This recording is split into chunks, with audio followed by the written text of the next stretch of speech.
Ya, listo. Bueno, hoy el tema que nos va a ocupar es el síndrome de abdomen agudo, ¿ya? Antes de iniciar a tocar el tema, le comento que este es un tema, o el abdomen agudo quirúrgico es de manejo fundamentalmente a las especialidades quirúrgicas como tal, pero que no solamente hay abdomen agudo quirúrgico, hay abdomen agudos también de causa médica o no quirúrgica, ¿ya? Por tanto, también los internistas en muchas ocasiones están muy interrelacionados, ¿no? Lo que es el abdomen agudo entre las especialidades de medicina y de cirugía. Tanto es así que digamos que una de las principales causas de discrepancia, por no decir otra palabra, entre los médicos cirujanos y los médicos internistas es exactamente la semiología o la interpretación o el manejo del abdomen agudo quirúrgico o del síndrome de abdomen agudo. Dicho esto, una vez que ya nosotros hemos ido viendo en clase anterior el síndrome doloroso abdominal, vamos a ver que el síndrome doloroso abdominal va a tener una íntima relación con el síndrome de abdomen agudo quirúrgico, ¿ya? Porque el abdomen agudo quirúrgico o no quirúrgico forma parte de la semiología o de la clínica que hablamos del síndrome doloroso abdominal agudo, como ya comentamos la clase pasada.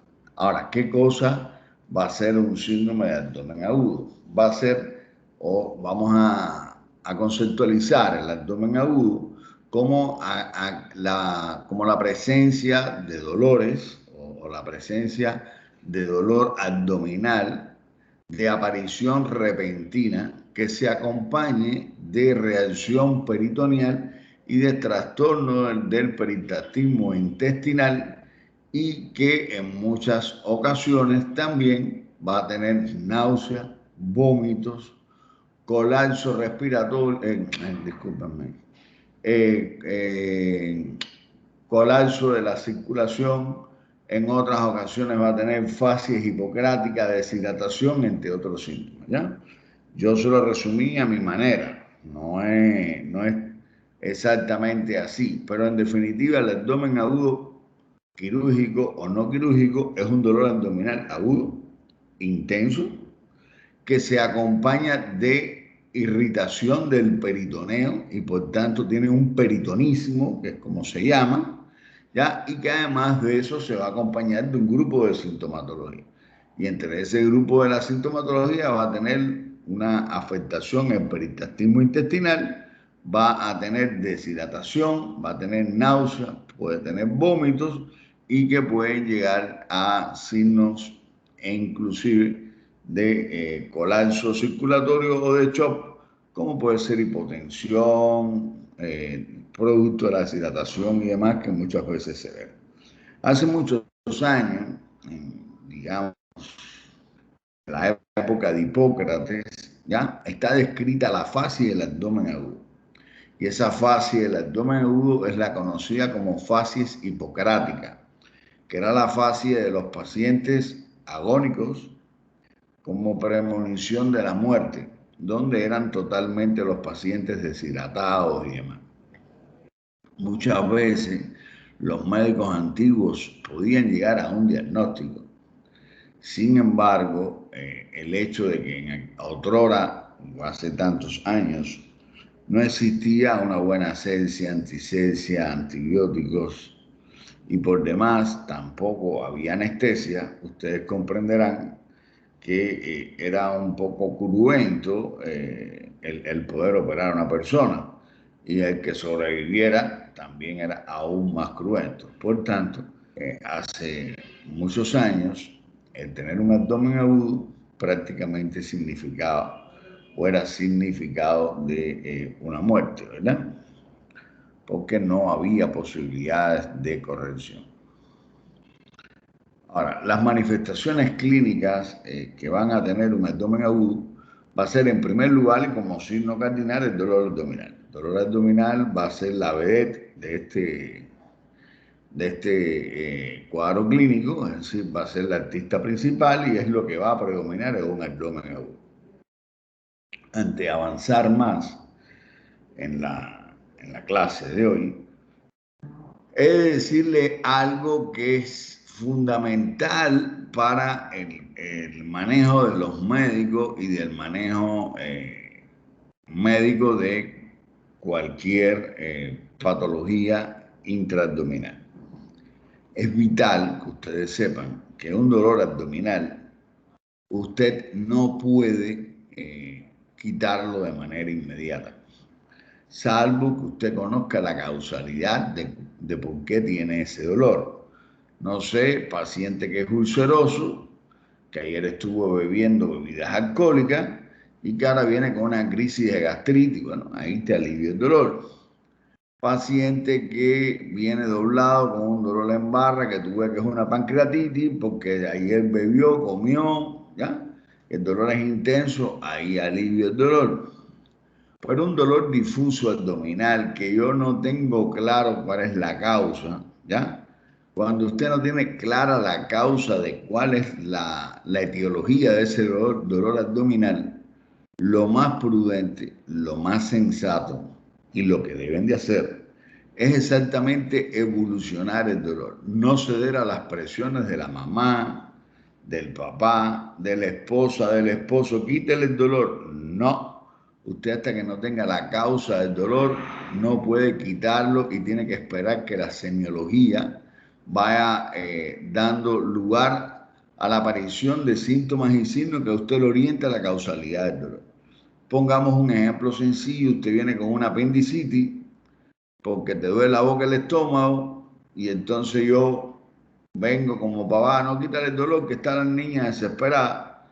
Usted le inyecta, le quita el dolor, el papá y la niña se van felices para la casa sin dolor, pero regresa 48, 72 horas después con una apendicitis gangrenosa porque yo enmascaré el cuadro clínico. Y entonces usted no debe enmascarar un cuadro clínico de un dolor abdominal y debe de usted darle una evolución prudencial a ese dolor antes de darle un alivio. Ahora, un dolor crónico lo puedo aliviar, pero un dolor agudo, oigan, introduzcanse eso en lo más profundo de su cerebro. El dolor abdominal de una etiología no precisada, usted tiene que darle una evolución en tiempo para poder llegar a un determinado diagnóstico, ¿verdad? Entonces, ya dicho esto, que quiero que le quede claro, si usted sabe que el dolor es por una condicional X, usted lo puede aliviar, pero hasta que usted no tenga un diagnóstico, no alivie el dolor, ¿ok? Entonces, las manifestaciones, además del dolor abdominal, en un paciente con un abdomen agudo, por regla general, va a tener manifestaciones gastrointestinales. El paciente va a tener pérdida del apetito, va a tener anorexia. Bueno, sencillamente, si tengo una irritación del peritoneo, ¿verdad? Porque es lo que va a ocurrir en un abdomen agudo, tengo irritada el peritoneo parietal y visceral. Por regla general, yo lo que voy a tratar es de no comer.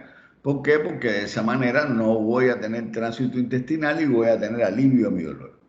Las náuseas y vómitos van a formar parte de la reducción peritoneal porque los estados vegetativos o los estados simpáticos, ¿no? Y parasimpáticos de la afectación de las diferentes vísceras abdominales van a originar náuseas y vómitos. Otras veces los vómitos van a ocurrir por oclusiones mecánicas, ¿verdad?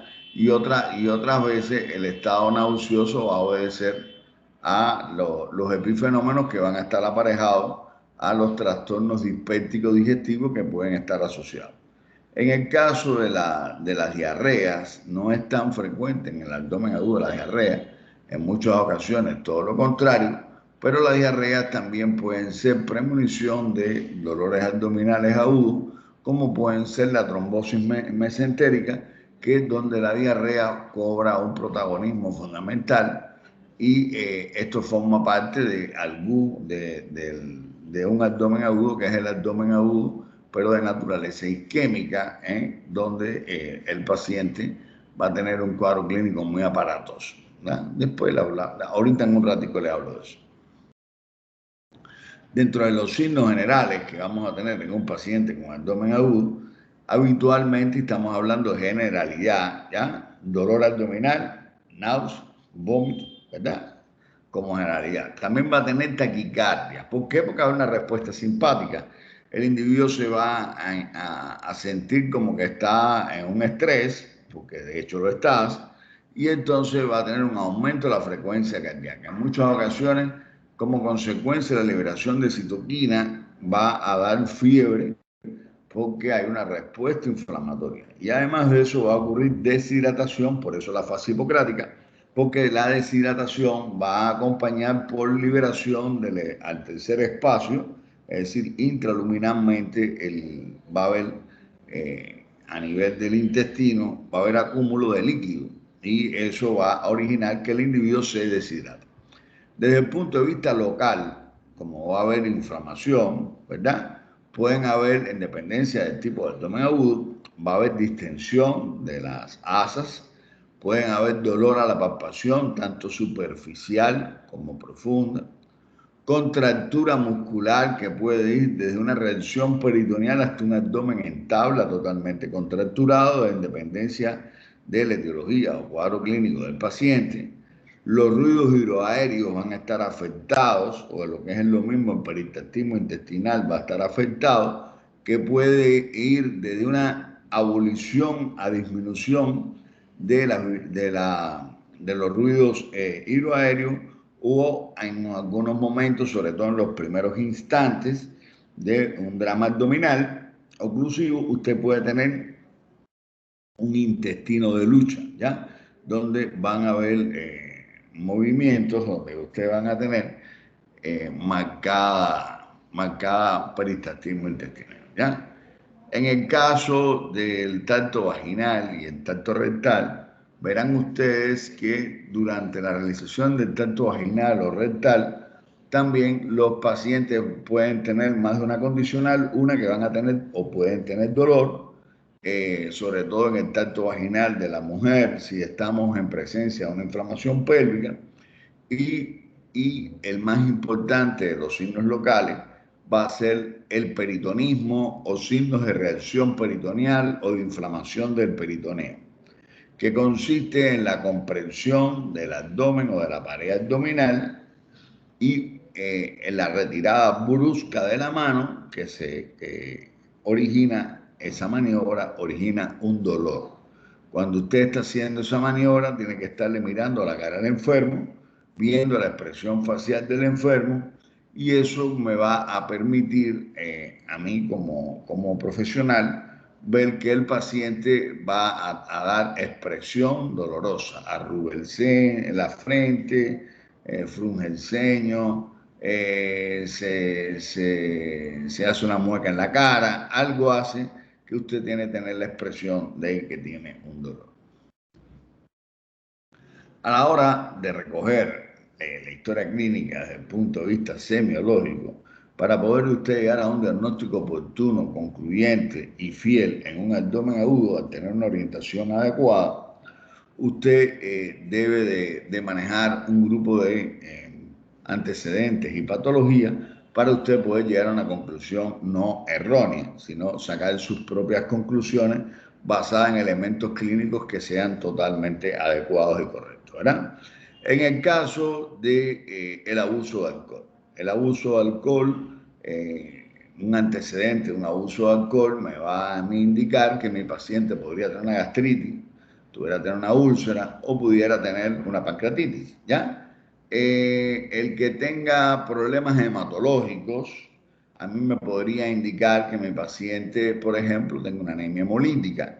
Y los pacientes con anemia hemolítica pueden hacer crisis trombótica, van a dar dolores abdominales intensos, son provocados por isquemia. Por ejemplo, la crisis trombótica del ciclémico da dolores abdominales intensos porque autoesplenectomiza por infartos en los pacientes con trastornos de este tipo de anemia.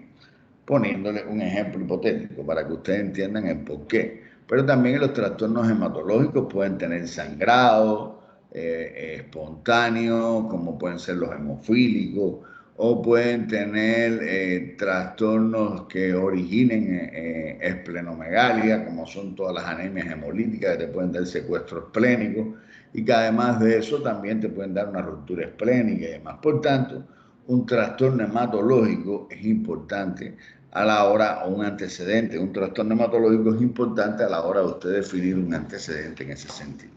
Los problemas cardiovasculares también van a ser importantes. ¿Por qué razón? Si yo padezco de un problema cardíaco, que soy un paciente anginoso, y de pronto yo empiezo con un dolor epigástrico, con náuseas, con vómito, sensaciones de dispéptica y llenura, hipotensión, bradicardia. Señores, tengo un infarto de cara diafragmática. Entonces, usted tiene que estar claro. En este caso, es un abdomen agudo conceptualmente, pero es un abdomen agudo no quirúrgico. Es un abdomen agudo, en este caso, un abdomen agudo de una causa cardiovascular. De hecho, el problema no está ni en el abdomen, es un dolor referido porque es un problema de un infarto, ¿verdad? Pero es un cuadro clínico de un gran dolor abdominal con un drama abdominal aparejado, ¿verdad? En el caso de los trastornos nefrológicos, después regreso un momentico cardiovascular, de los problemas nefrológicos, discúlpeme, el antecedente de litiasis, el antecedente de cólicos nefríticos con anterioridad, me hace o me puede hacer suponer en que mi paciente tiene una patología renal. Quien les habla, yo recuerdo hace ya muchísimos años, pero hace, bueno, no sé, hace casi 30 años, entre muertos y heridos. Yo era médico, era recién graduado, pero era médico. De hecho, era especialista. Y me recuerdo que yo padecía en aquel entonces de cólico nefrítico porque tenía litiasis renal, producto de la mala calidad del agua en un lugar donde había hecho la rural. Y entonces la realidad es que empiezo con un dolor y yo digo, es un cólico nefrítico. Tengo cólico nefrítico. Yo conozco el cólico nefrítico. Pero el cirujano, que además había sido mi profesor, era muy difícil estarlo contradeciendo. Él me dijo, no, eso es una apendicitis retrocecal. Doctor, esto es cólico nefrítico, no es apendicitis. Me hicieron estudios, estaba yo hasta de guardia, me hicieron estudios y terminaron haciéndome una laparoscopía. Hay un paradigma en los cirujanos que dicen apéndice no visualizada es igual a apéndice operada. Me abrieron, me operaron y después tuve 15 días con cólico nefrítico porque nunca tuve apendicitis. Entonces, el hecho de usted tener un antecedente es importante a la hora de usted manejar. De hecho, me recuerdo esta historia que le estoy haciendo, que es muy real, que yo le dije al profesor, me van a operar, pero yo no tengo apendicitis. Y al final, yo después lo veía y le decía, me abriste la barriga por gusto. No tenía apendicitis. Entonces, el hecho también de los trastornos cardiovasculares, disculpen que le vuelva hacia atrás, también hay una patología que nosotros la conocemos como trombosis mesentérica. La trombosis mesentérica no es otra cosa que episodios, como si fueran episodios anginosos, que ocurren sobre todo en las personas de determinada edad, que cuando ingieren alimentos van a aumentar la necesidad de la circulación a nivel digestiva y eso origina que los pacientes sufran dolor y además de dolor en ocasiones, así empieza, en ocasiones sufren isquemias e infartos. Cuando sufren isquemias e infartos, ya la trombosis, sí, ya hay, es que ocurre la trombosis mesentérica y que los médicos de manera coloquial le dicen trombosis cementérica, porque realmente las resecciones de intestino que hay que hacer y los problemas son tan importantes que el paciente va a morir en una inmensa mayoría de las ocasiones y de las veces. En cuanto a la semiología del dolor, ya eso lo hablamos en la clase pasada, pero ustedes tienen que tener en cuenta la forma de comenzó. Un dolor crónico, un dolor que yo la padezca hace algún tiempo, no tiene ningún valor. Sin embargo, un dolor agudo y de reciente inicio, y que además nunca lo he padecido, tiene un mayor valor semiológico. Igualmente, por ejemplo, un dolor en fosa ilíaca derecha va a tener mucho más valor que un dolor en fosa ilíaca izquierda. En este caso estaríamos hablando de la localización del dolor como valor semiológico a la hora de pensar en la presencia de un abdomen agudo. El carácter del dolor, un dolor a nivel epigástrico, con sensación de acidez y demás, es un dolor que pudiera ser por una gastritis o una úlcera, pero sin embargo un dolor epigástrico muy intenso, como si fuera exactamente una puñalada, como si me estuvieran introduciendo algo hacia adentro y que se me irradia hasta la espalda, pudiera tratarse de una perforación intestinal. Discúlpame, pudiera tratarse de una perforación gástrica, ¿verdad? Producto de una misma úlcera.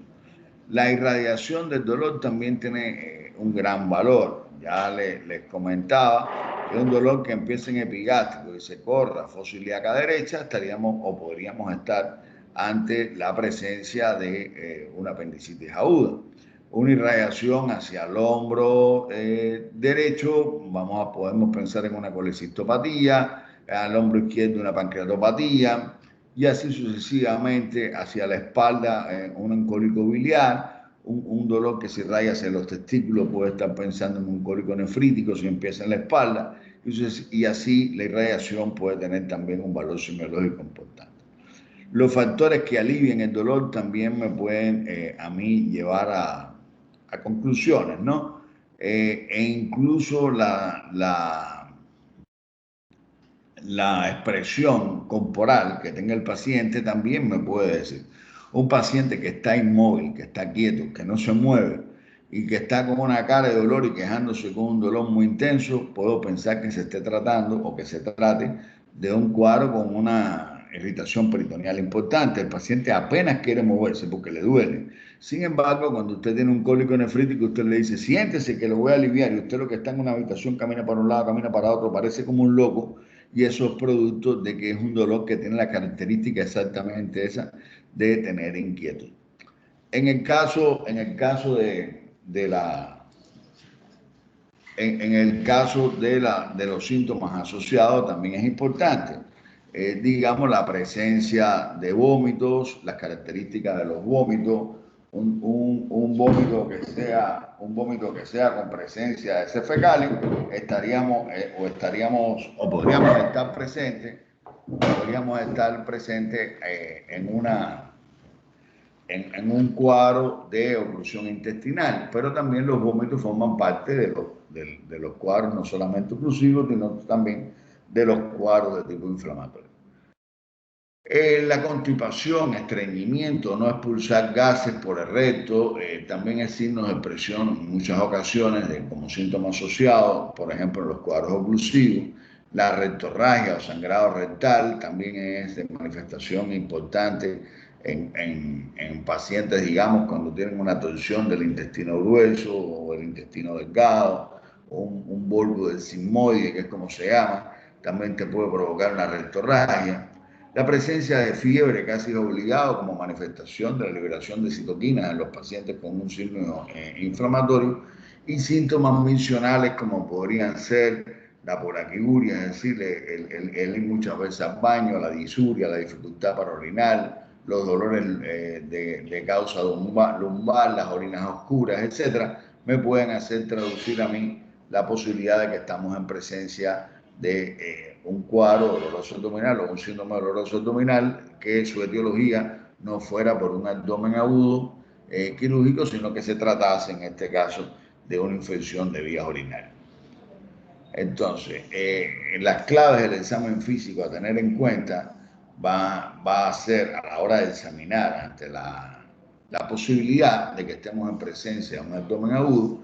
Vamos a ver en primer lugar en la inspección de nuestro paciente que no tenga cambios de coloración a nivel ahí del abdomen, que no tenga una hernia que sea visible, que no tenga una asimetría en el abdomen que sea visible, la distensión en el abdomen, ¿verdad? Si el paciente está agitado, si el paciente está inmóvil, el estado de hidratación del paciente, la fascia del paciente, la expresión corporal nos va a dar mucho de qué hablar en este paciente. Un paciente, por ejemplo, que tenga una patología muchas veces pancreática, usted hay veces lo va a ver que va a estar arrodillado en el borde de la cama y quizás con el abdomen puesto en el borde de la cama. ¿Ya? En esa posición muestra cierto alivio.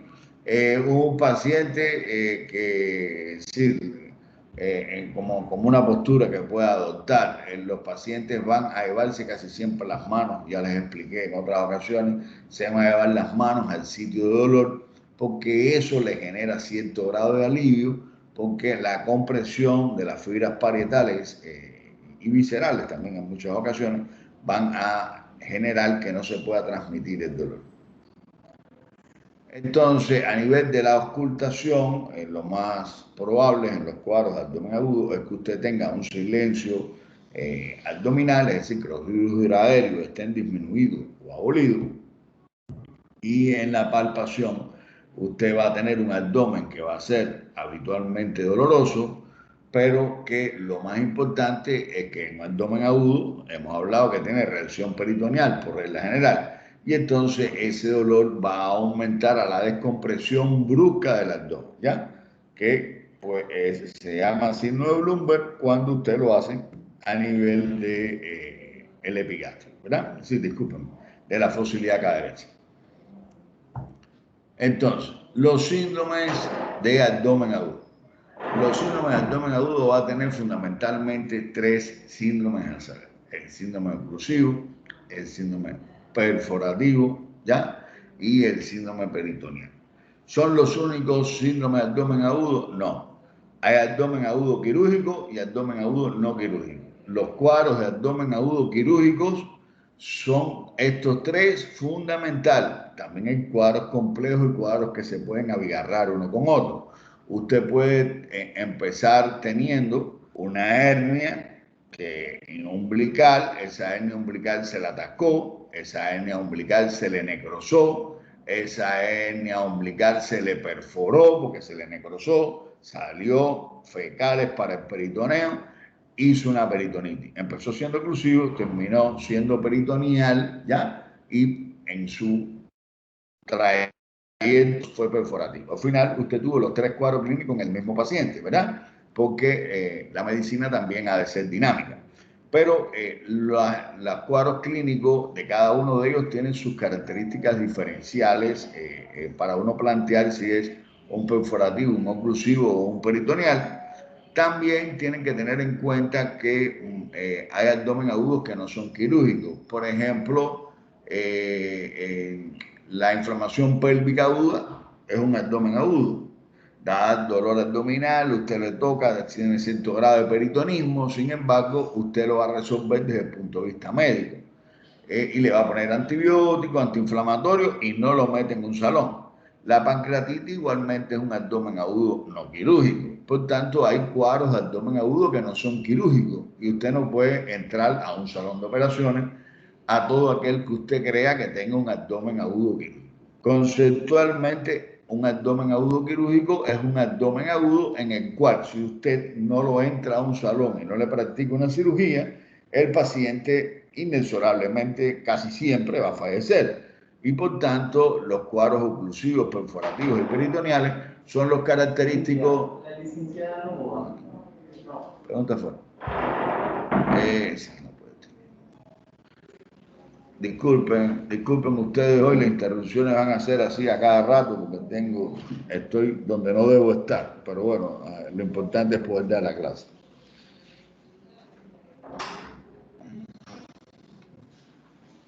Entonces, continuando, disculpen, ahí está, le voy a hablar ahora de un cuadro clínico muy clásico de los ancianos que se llama la trombosis mesentérica. La trombosis mesentérica va a ser originada por un cuadro que va a ser de origen isquémico a nivel de un tramo del intestino donde la arteria mesentérica se va a ocluir y se va a infartar. Esto hace que haya una necrosis amplia de un segmento importante del intestino delgado o el intestino grueso, que va a tener una característica propia de este cuadro, que es que habitualmente ocurre en personas de avanzada o de una edad ya pasada los 60, 50, 60, 70 años. Las personas van a tener, por regla general, antecedentes de cuadros de tipo dolorosos abdominales o de anginas mesentéricas, sobre todo después de la ingesta de comida, pero en el momento del cuadro clínico el paciente va a tener un dolor muy intenso que puede llegar a shock, a tener la tensión arterial prácticamente en cero, y además de eso vamos a tener que el paciente va a presentar unas diarreas que son características porque son unas diarreas que van a tener un color vinoso, así prácticamente como el color de los ladrillos o los adobes con que hacen las paredes, ¿ya? Que ese color amarillo intenso, los pacientes si están en una camilla, usted ve que flotan en fecales ahí prácticamente porque la diarrea lo llegan a choquear. Este paciente hay que operarlo, hay que darle una amplia resección intestinal y por regla general los pacientes no sobreviven a estos cuadros clínicos. Por eso, ya les dije que en medicina, de manera no despectiva, pero sino de manera coloquial, los médicos hablan de trombosis cementérica en vez de trombosis mesentérica, que es su nombre adecuado. Dicho esto, vamos a empezar hablando del síndrome oclusivo. Los síndromes oclusivos van a ser aquel síndrome que va a ocurrir por la obstrucción o por la obstrucción del pasaje de la luz intestinal en algún segmento. La falla habitualmente no va a ser de origen, no va a ser de origen, digamos, funcional por regla general.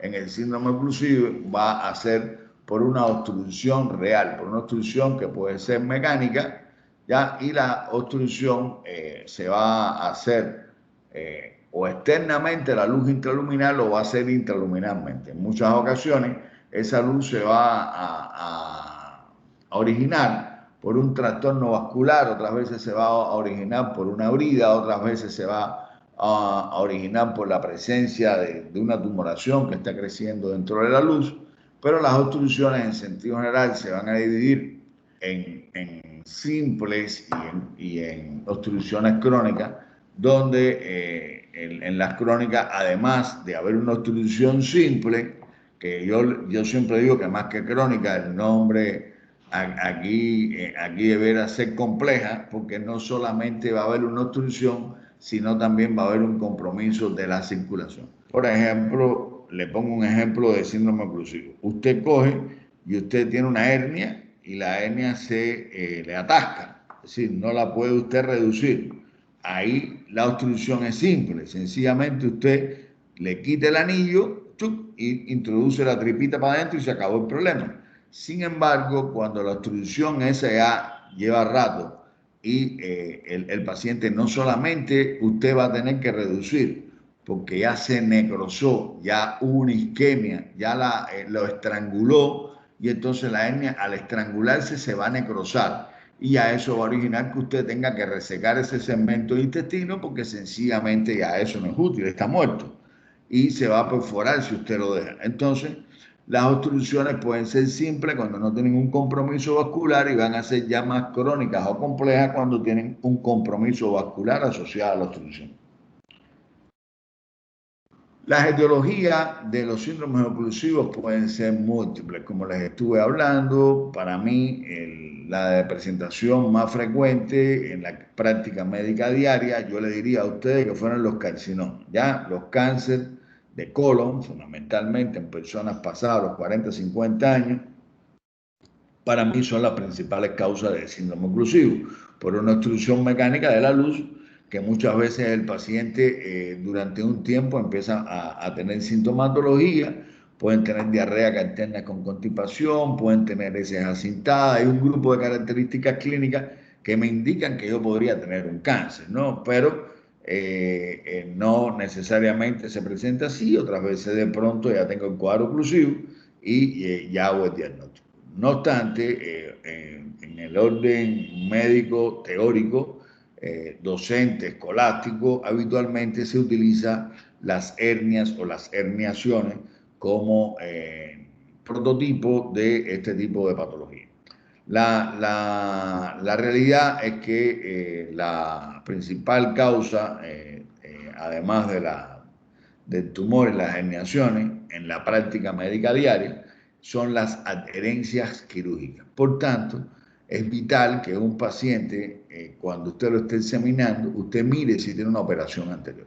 El hecho de tener una operación anterior es lo que más predispone, operación que a veces puede ser hasta una cesárea, en una mujer, por tanto hay que examinarlo adecuadamente. Esas operaciones van a crear unas bridas dentro de la cavidad abdominal y esas bridas en muchas ocasiones durante el tiempo empiezan a tironear porque incluyen a vísceras intraabdominales, en particular el intestino, y eso puede originar que estrangule como tal un segmento del intestino y origine un síndrome oclusivo. Las hernias es el mismo mecanismo, por a través del anillo. Mientras más estrecho es el anillo de la hernia, más posibilidad tiene de ocluirse. Es lógico lo que le estoy diciendo. Una hernia umbilical chiquitica que apenas cabe el dedito ahí, es más posible que se pueda estrangular y que se pueda complicar que un ombligo todo botado hacia afuera con un orificio urinario más grande, porque es menos probable la posibilidad de que se pueda estrangular. También hay veces que la presencia de abscesos, hematomas y grandes colecciones en la pared abdominal pueden comprimir de forma extrínseca y originar un síndrome oclusivo. En particular, la sintomatología del síndrome oclusivo, en primer lugar, es el dolor abdominal con la distensión abdominal. El abdomen se va a distender, a veces la distensión puede originar inclusive hasta la sensación de ahogo, porque a las personas la distensión abdominal le puede comprimir el diafragma y pueden tener manifestaciones de polinea, pero por regla general va a tener un abdomen distendido y no va a tirarse pedos, no va a defecar, va a estar trancado de la parte de donde está la oclusión hacia abajo. Hay veces, y esto se los digo, que ustedes tienen que tener claro que en ocasiones un paciente con un cuadro oclusivo clínicamente puede tener alguna diarrea o tirarse con gas, porque muchas veces del sitio donde está la oclusión hacia abajo queda remanente de fecales o remanente de gases y se puede movilizar en el intento que tiene el intestino de vencer esa oclusión.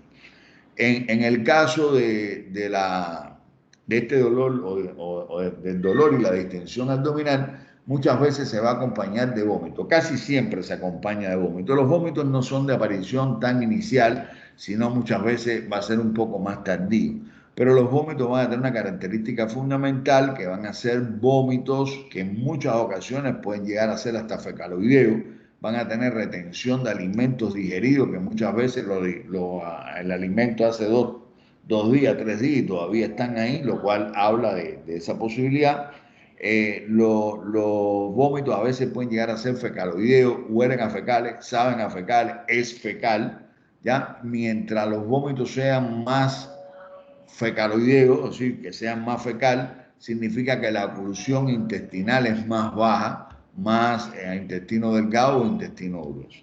Las personas también van a tener un aumento del peristaltismo en los primeros momentos, que van a ver ustedes como el abdomen se le va a tener una distensión y usted va a ver como un intestino, un asa se le va a elevar en la pared abdominal y después vuelve a descender. Eso se llama intestino de lucha, y ocurre en los primeros momentos un intento desesperado del intestino de vencer la oclusión.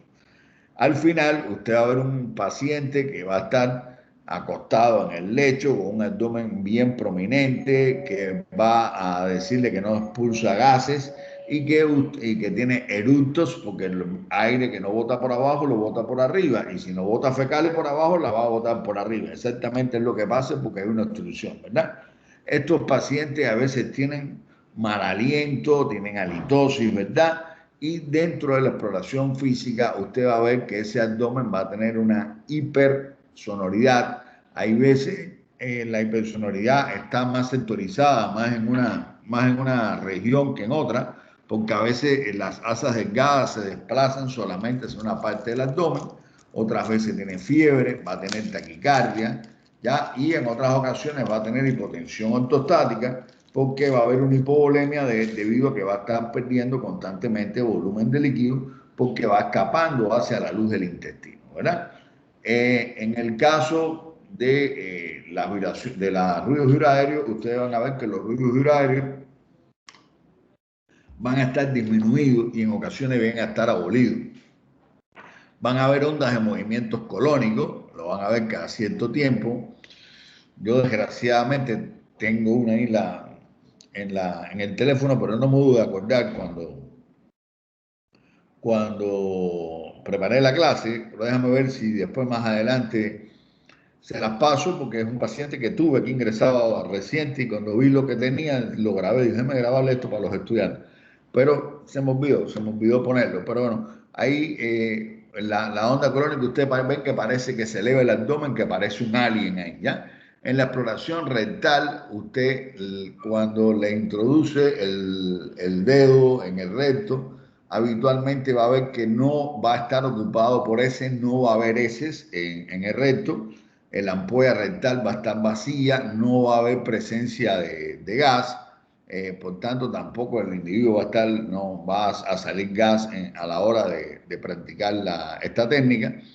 Y todo esto sumado a los estudios de laboratorio, donde va a haber una leucocitosis, donde va a haber el paciente con una deshidratación, con elevación del hematocrito, con el antecedente de ver una cicatriz o de ver alguna sintomatología que me haga pensar en un proceso de esta índole, le indico, además de eso, también estudios radiológicos que casualmente ayer me di cuenta que no tenía puestas estas diapositivas porque sí las tenía en otra clase.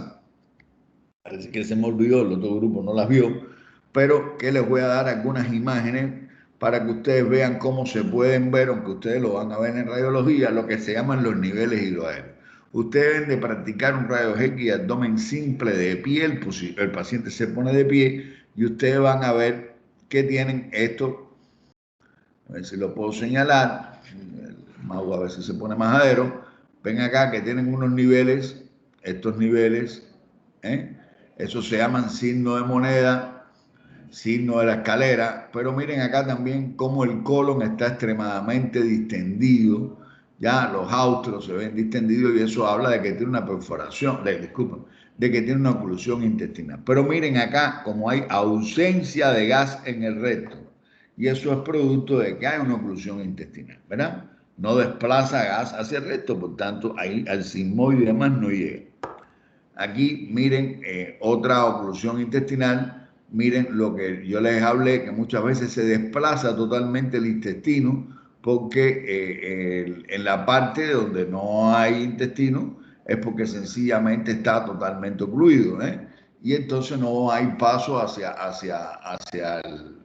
la parte, aquí hay una distensión sobre todo de asas delgadas, y no hay paso hacia el lado derecho de mi abdomen y aquí va a haber una simetría. Mi abdomen va a estar bien distendido y del lado acá no. Miren acá algunos de los signos intestinales del intestino delgado. Miren aquí este nivel hidroaéreo, qué bien establecido está. Cuando ustedes ven esto, aquí tiene acá, otro acá, se llama signo de la escalera, donde van a tener diferentes niveles hidroaéreos. También hay otro que se llama signo de rosario o cuentamoneda. Aquí no está, pero son unas bolitas chiquiticas que se van haciendo nivelitos hidroaéreos de más grande a más chiquito, como si fuera un rosario. Aquí esto es una oclusión de intestino delgado, no es intestino grueso. Tienen más de 2 niveles hidroaéreos. Aquí el nivel hidroaéreo está en diferentes alturas que se llaman pilas de moneda, ¿verdad? Hasta ahí el síndrome oclusivo. Vamos a hablar ahora del síndrome peritonítico.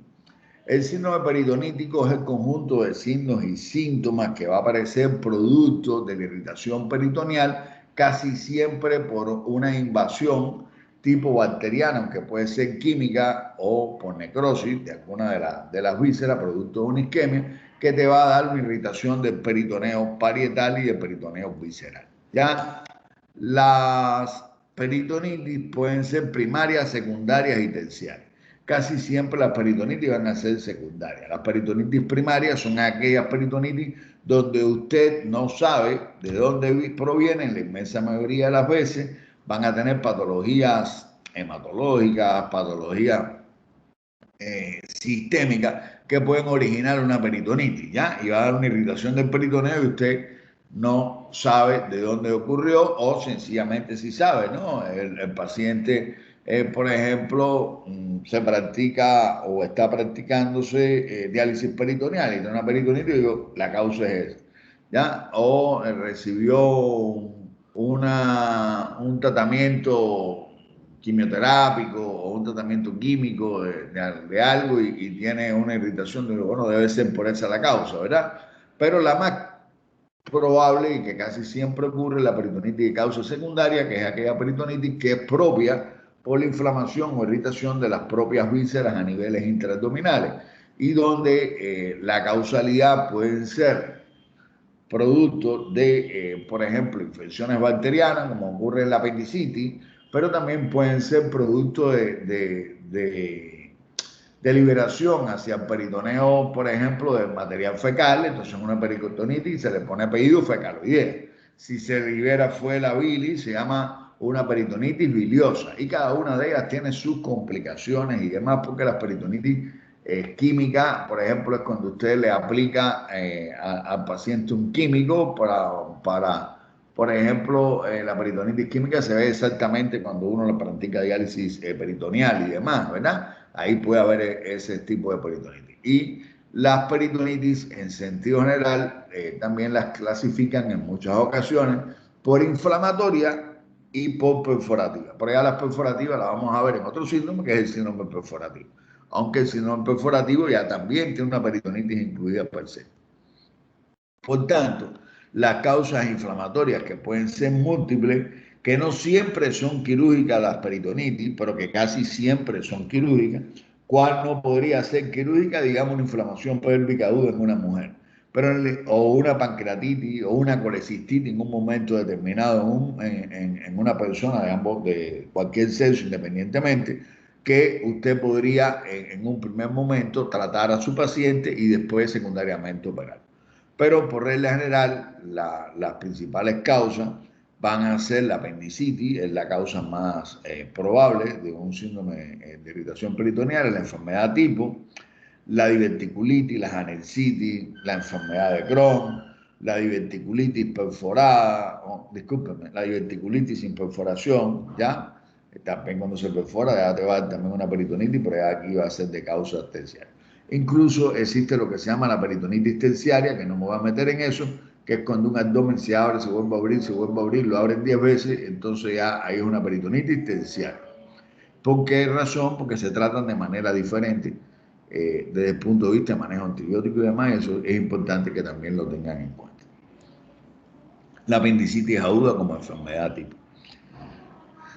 A ver, la apendicitis aguda tiene síntomas, signos para llevar y para traer. ¿Ya? Yo hoy, en aras del tiempo y para no, porque también al término de esta clase van a ver un video que dura casi unos 40 minutos y no quiero extenderlo, no puse material que tengo para que ustedes vean de las maniobras que deben de realizar para la exploración de una apendicitis. Y eso se lo dejé para la próxima semana, así que lo van a ver, van a recapitular lo que ahorita vamos a hablar, ¿ya? Y ahorita vamos a hablar en sentido general de la apendicitis, ¿ya? La apendicitis puede tener diferentes manifestaciones clínicas y esto va a tener en gran medida sus diferencias basadas en la edad del paciente. No es lo mismo la apendicitis en un niño que en un adulto. En la localización del apéndice, que puede ser abigarrada, el apéndice puede ser anterocecal, ¿ya? Que la apendicitis normal, que casi siempre irrita el peritoneo, es fácil su diagnóstico, pero también puede ser retrocecal, pero puede ser subhepática, ¿ya? Y o que sea un anciano y de pocas manifestaciones clínicas, ¿verdad? Entonces la apendicitis puede tener una gran variabilidad de sintomatología en dependencia de un grupo de factores. Esos factores dependen de la forma anatómica que tenga la vesícula, discúlpenme, que tenga la apéndice y también del estadio inflamatorio que tenga en ese momento el apéndice. En sentido general, la apendicitis aguda, digamos, un individuo adulto joven, ocurre por acumulación de moco, muchas veces es por una simple semillita, otras veces por un parásito, un oxuro o un ascaris lumbricoide que se meten en la pared del apéndice y que produce una inflamación en la pared del apéndice y esa inflamación va a originar la irritación del peritoneo. Por regla general, el dolor inicia a nivel epigástrico, es un dolor de inicio en un carácter sordo, sin otra manifestación, y con eso el dolor le dura algunas horas, primero es molesto, pero que se va intensificando con el tiempo. Si nosotros ahí, lo que yo les dije, le quito el dolor, lo embarqué porque quité la evolución de la enfermedad. Ahí usted debe dar que el dolor evolucione, ¿eh? Entonces el dolor empieza en epigástrico y se va a trasladar, por regla general, a la zona periumbilical de inicio y después posteriormente a la fosa ilíaca derecha, ¿no? Cuando ya está en fosa ilíaca derecha ya no duele el epigástrico por regla general. Aquí en los primeros momentos va a haber un aumento del peristaltismo, usted va a ver cierto grado de aumento del peristaltismo y una vez que ya el dolor pasa a fosa ilíaca derecha, el paciente en muchas ocasiones adopta actitudes como doblarse hacia adelante, ya el dolor se le hace muy intenso, aparecen las náuseas, aparecen los vómitos, aparece la fiebre, aparece la taquicardia, la reacción peritoneal, que todas estas forman parte del cortejo sintomático que tiene una apendicitis. Habitualmente el paciente va a tener una contractura abdominal producto de la irritación del peritoneo, pero sin llegar a tener un abdomen en tabla. El abdomen en tabla ya es propio de los cuadros perforativos, porque si usted tiene una apendicitis y tiene un abdomen en tabla, usted ya debe tener una apéndice o ya gangrenosa o ya totalmente perforada. Desde el punto de vista de las diferentes fases que puede tener un apéndice, va a tener una fase congestiva catarral, que es la fase inicial, donde hay un acúmulo de moco, donde hay un compromiso en el retorno venoso, el proceso inflamatorio, infección bacteriana, ya y va a haber un aumento de la presión intraluminal y después va a pasar que habitualmente en los primeros momentos lo que se llama una fase supurada o flemonosa. Los cirujanos a veces hacen trampa en este sentido, cuando operan un apéndice y se abrieron un abdomen y no hay apéndice, y le digo esto porque lo he visto, no porque me lo han contado, ¿no? Y entonces le sacan el apéndice al individuo, que a veces casi que es normal, y le dan unos golpecillos antes de mandársela al patólogo, ya no dentro del organismo, por supuesto, ¿no? Para que parezca un apéndice flemonosa o supurada. Ya se pone hiperémica más la apéndice, ¿verdad? Por el compromiso vascular que tiene. Ya después la apéndice gangrenosa o necrosada, que es esta apéndice que ya está a punto de explotar, y ya la apéndice total perforada, donde sale material fecal hacia el peritoneo, y es la más grave de todas las peritonitis, o no, de todas las apendicitis, y esta es la que se puede complicar y puede hasta matar a un individuo porque hace una peritonitis fecal, ¿ya? Los signos y síntomas, hemos ido haciendo ya mención: dolor abdominal de inicio vago, difuso, que se localiza entre el epigastrio y el ombligo, la fiebre.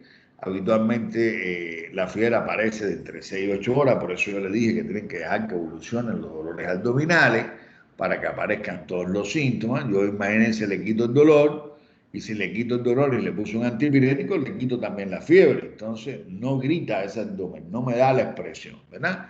Las náuseas, los vómitos, la taquicardia, la hiperestesia cutánea a nivel del abdomen y los signos que vamos a tener un grupo de maniobra, vamos a tener el signo de Bloomberg, ¿verdad? Ahí en la proyección del punto de McBurney, ¿ya? Ahí usted coge y si comprime duele, ¿ya? Pero también a la descompresión brusca, usted habitualmente cuando está explorando un paciente que usted sospeche que tenga una apendicitis, usted le comprime el abdomen en la proyección del punto de McBurney. Usted lo comprime y empieza a hablar con el paciente y le habla de los conejos de España, le habla de cómo tú te llamas, de dónde estás, quién tú eres, quién es tu familia, y abruptamente le retira la mano. Y usted mira la cara del paciente. Si el paciente dice, ¡ay!, que le dolió, es positiva la maniobra. Y es uno de los primeros signos, que es el signo de Bloomberg, que va a aparecer en las apendicitis.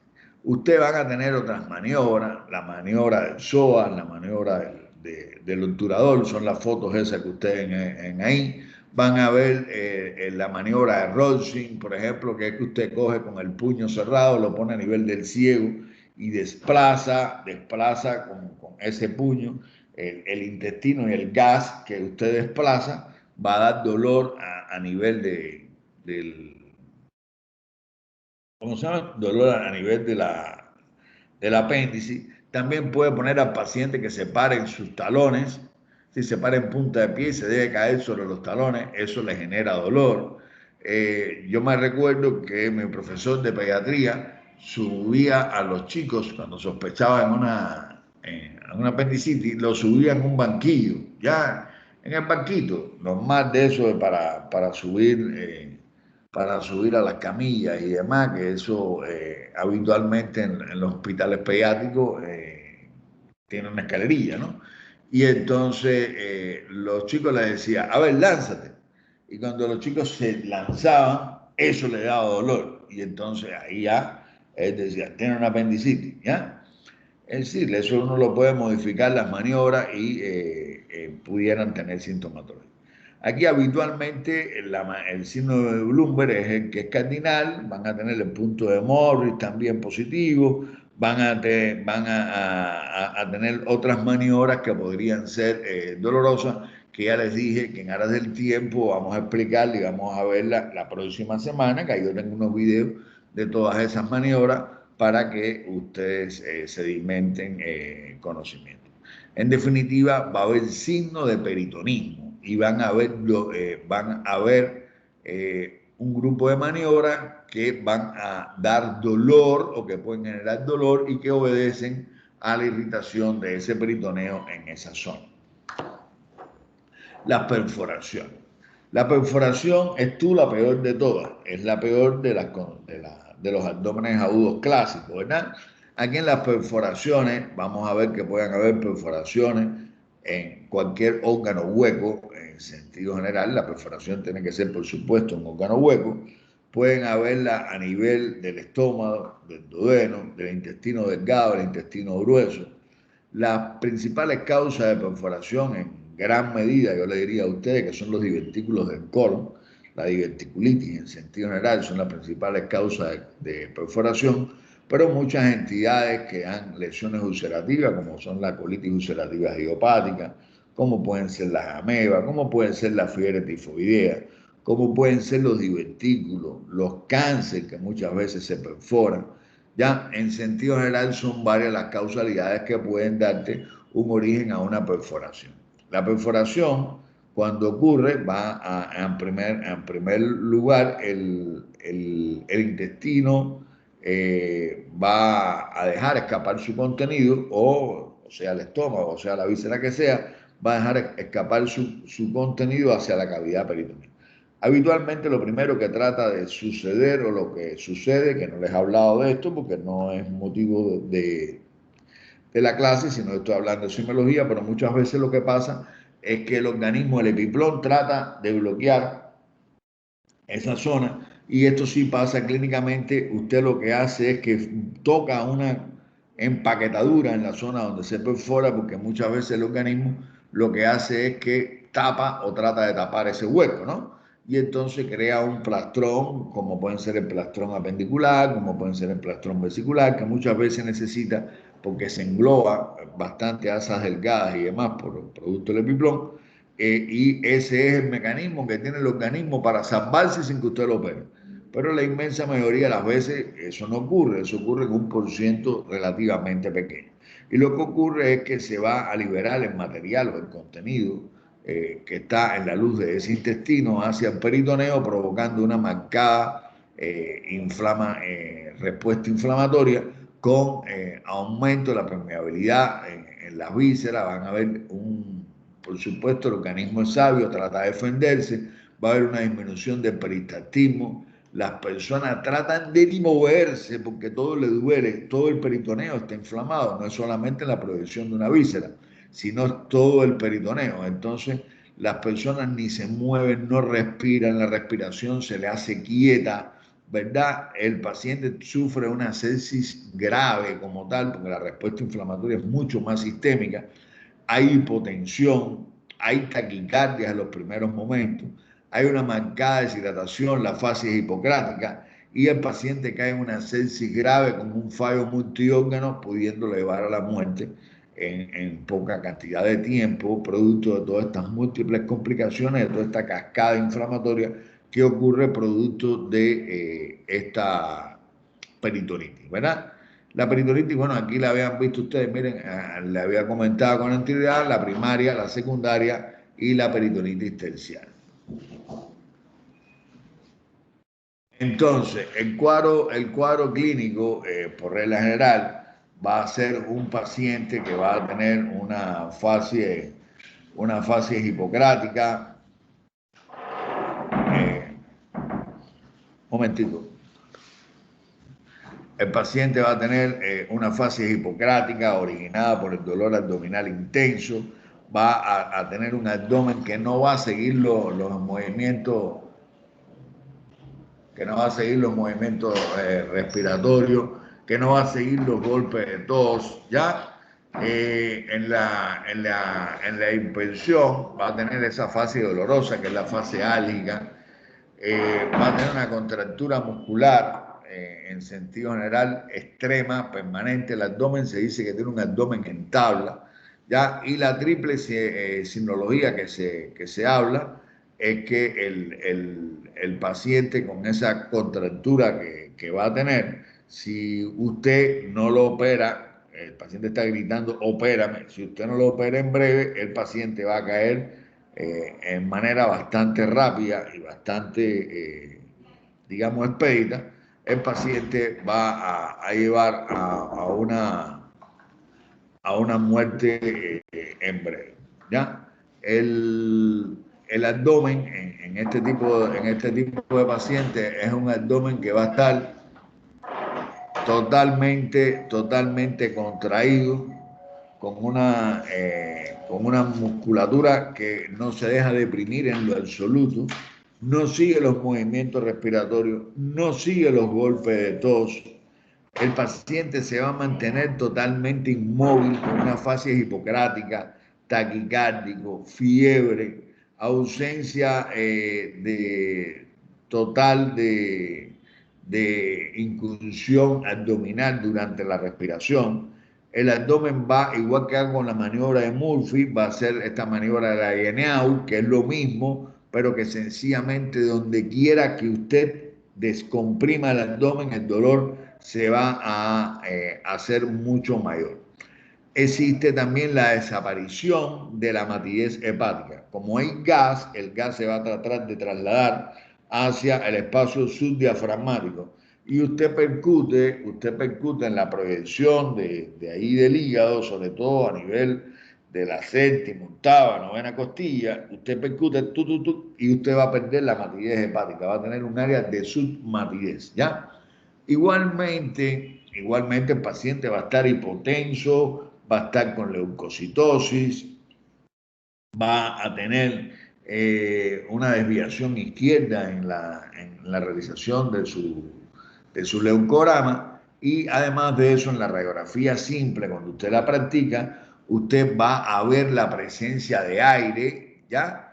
la presencia de aire por encima del diafragma, por encima del hígado y por abajo del diafragma. Eso se llama signo de Joubert, ¿ya?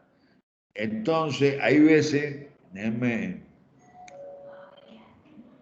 discúlpenme, el signo de Joubert es la percusión, ¿ya? Lo que les iba a ver, estaba para acá.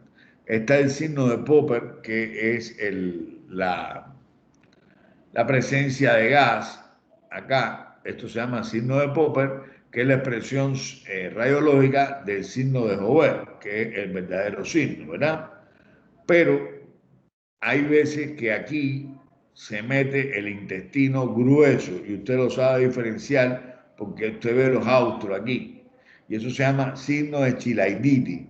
Es importante porque es el diagnóstico diferencial, pero cuando usted le hace un radio X abdomen simple, porque usted premonitoriamente o usted piensa que su paciente puede tener una perforación, usted le hace un radio X abdomen simple de pie o un abdomen de tórax que se vea el diafragma y usted va a ver ese signo de Popper que ya es indudable de que tiene un aire libre en cavidad abdominal y por tanto su paciente va a tener una perforación. Les comento que este signo, yo para maldad, ¿no? Para dar, cuando yo daba clase a los chicos más jóvenes, yo estaba más joven también, yo tenía alguna radiografía, porque esto usted lo puede ver y no tan frecuente, ¿verdad? Pero saben donde uno ve este signo y no es patológico, cuando las personas le hacen laparoscopía.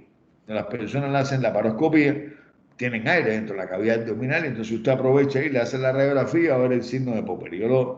Se lo hice a la que era esposa mía para yo tenerlo para dar clase, porque a veces uno no tenía esta vaina, y tenía un signo de Popper que era flash,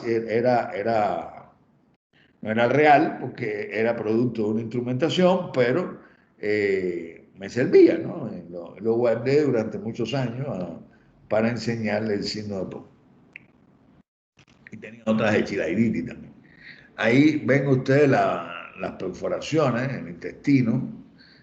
Muchas veces el epiplón se adhiere, como están aquí arriba, miren cómo se trata de adherir el epiplón para defender, pero otras veces la perforación está franca, miren acá, y no hay nada que lo defienda. Ahí todo se fregó porque entonces va a tener una salida importante del material.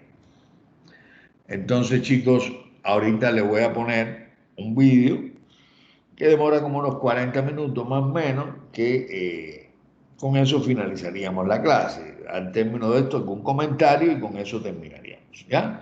Entonces, ustedes me dicen si lo escuchan. Ahora cuando lo pongo. A veces no me coge el audio, tengo que volver a entrar y volver a poner. ¿Escuchan el audio?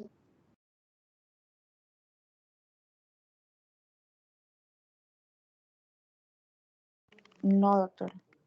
No se escucha el audio. No, doctor, no se escucha. Ya, un momentico entonces.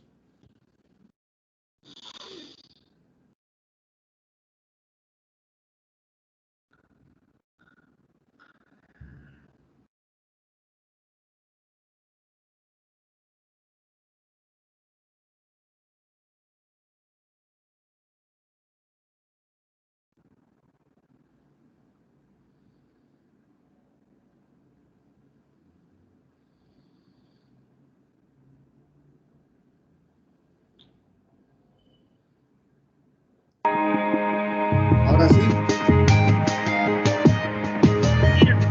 Sí, doctor. Lo escucho.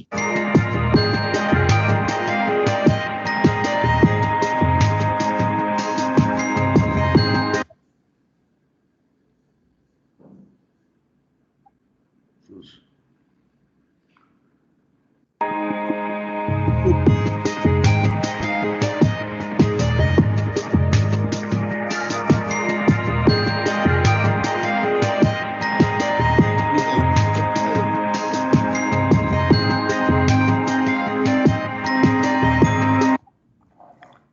Muchachos, respóndanme.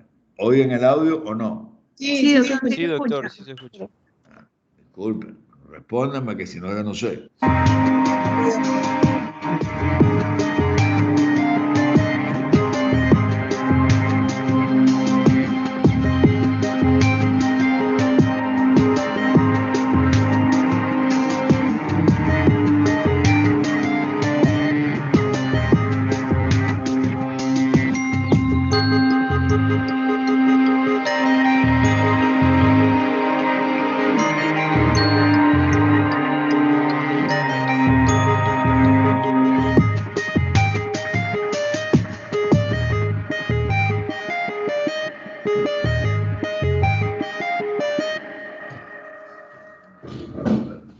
Bueno, estamos con los doctores Juan Carlos Glasinovich, el doctor Eduardo Ríos, a quienes agradecemos la participación en este proyecto.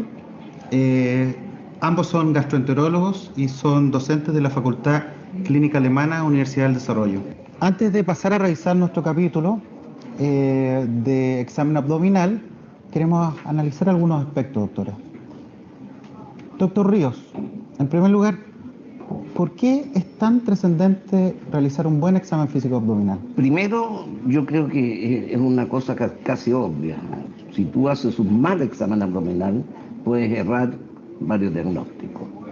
Desde la cosa tan, digamos, grotesca que se te vaya una masa abdominal grande porque no lo palpaste nomás, hasta ser incapaz de diagnosticar un abdomen agudo que está comenzando. Por lo tanto, el examen abdominal debe ser completo. Ahora, la otra finalidad es tratar de aportar algunos datos al diagnóstico que uno a veces lo tiene sospechado por el examen físico. Una tercera cosa que es bastante así puntual, hay diagnósticos que requieren un examen físico normal. Y si tú tienes un enfermo y no le haces un examen físico completo, no sabes si está normal. O sea, un examen abdominal completo. Ese es el punto. Hay veces que un hallazgo de un examen abdominal bien hecho da un diagnóstico.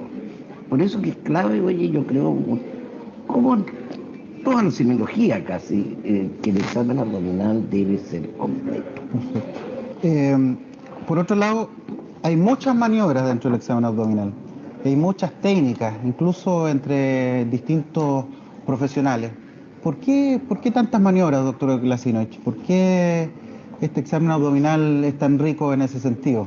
Tal vez nos llama la atención esto porque es la acumulación a lo largo de los años, de los siglos, de intentos por obtener mediante maniobras externas un mejor conocimiento de lo que estaba pasando.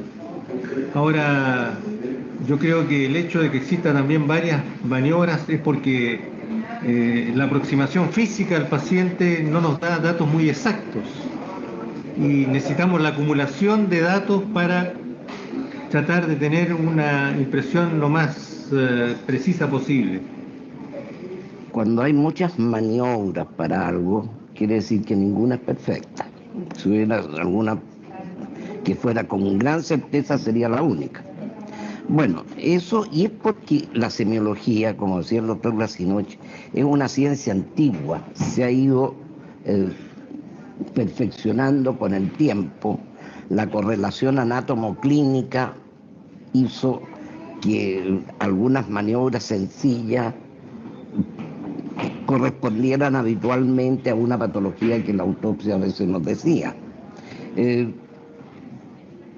En el fondo es tratar de buscar una técnica con nuestras manos, desde luego, y con el lenguaje, y con alguna, lo más precisa posible. Y doctor Glasinovich, ¿cuáles serían los objetivos docentes que tiene este capítulo?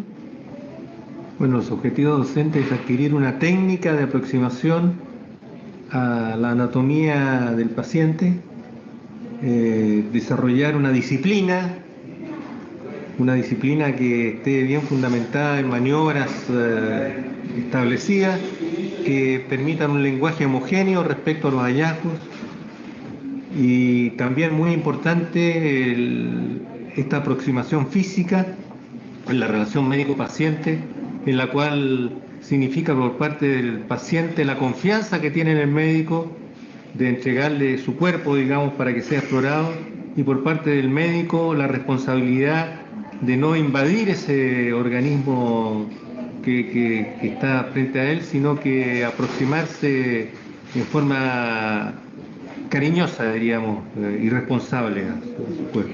Doctor, y si usted tuviera que dar un solo consejo con respecto al examen abdominal a los estudiantes, ¿cuál sería su consejo? El consejo sería que nunca digan o acepten que están palpando algo que alguien le está enseñando a palpar. Por ejemplo, le diga, ven, aquí está el hígado, y la presión sea tal que diga, sí, ahí está el hígado, si no lo palpan. O sea, que sean absolutamente obtusos hasta el final, digamos, no ser vivarachos que van a captar inmediatamente lo que le está mostrando, sino que no decir que sí hasta que estén absolutamente seguros, y eso requiere repetición y repetición. Doctor Ríos, si tuviera que pedirle un consejo de examen físico abdominal, un consejo que usted quisiera entregarle a los alumnos, ¿qué consejo le daría? Yo le daría primero, claro, sobre todo si es un médico joven o es un alumno, repítalo muchas veces, porque siempre uno va a tener alguna duda, y si se queda con una duda, repítalo. Muchas veces el repetir un examen físico hace que una duda se solucione. Desarma a veces torres de marfil que uno se ha imaginado, oye, por un examen abdominal. Bueno, doctores, muchas gracias nuevamente por participar en este proyecto, y ahora pasaremos a revisar el capítulo de examen abdominal. Carlos, Sí, adelante por favor, soy el doctor Glasinovich. Hola, ¿cómo está? Adelante, pase. gracias. Permiso.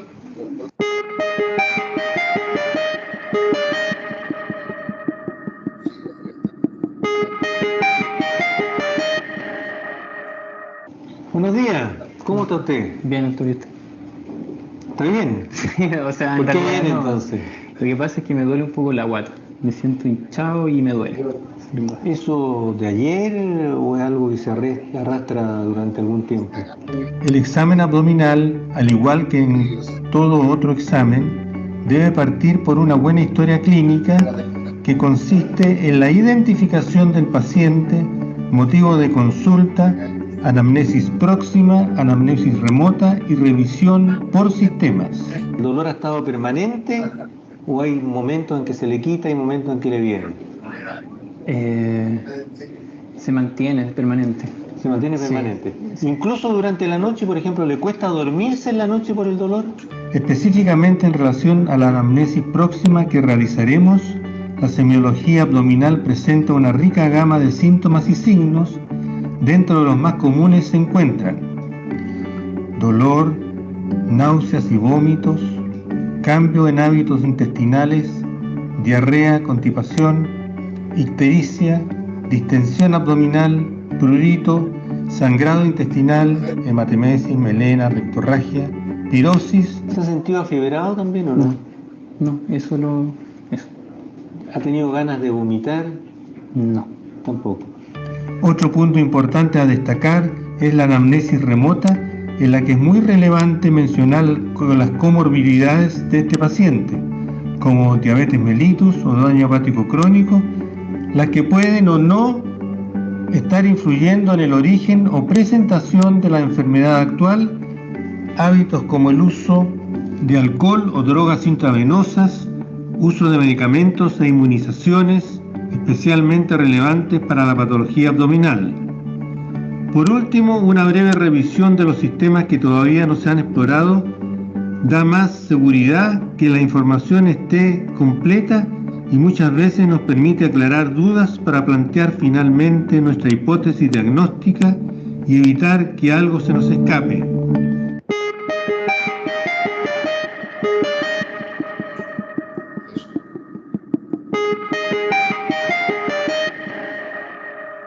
Cuando apliquemos las técnicas de examen para examinar el abdomen, visualizar la anatomía subyacente es de gran utilidad, puesto que ella nos permite identificar con mayor precisión las estructuras anatómicas involucradas. El límite superior del abdomen está constituido por el borde inferior de la parrilla costal y fundamentalmente por la cúpula diafragmática. Su límite inferior está constituido por el estrecho superior de la pelvis. Para entender mejor esto, se ha dividido en forma topográfica el abdomen. La primera subdivisión del abdomen es en 4 cuadrantes. Para limitarlo se traza una línea desde el esternón hasta la sínfisis púbica, pasando por el ombligo. La otra línea se encuentra perpendicular a la línea anterior al nivel del ombligo. Así se forman los cuadrantes superior derecho, superior izquierdo, inferior derecho e inferior izquierdo. La segunda forma de subdividir al abdomen es en 9 cuadrantes.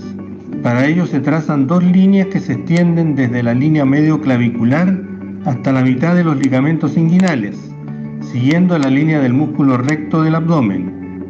Las otras 2 líneas se dibujan perpendicularmente y corresponden a las líneas subcostal y transtrabecular.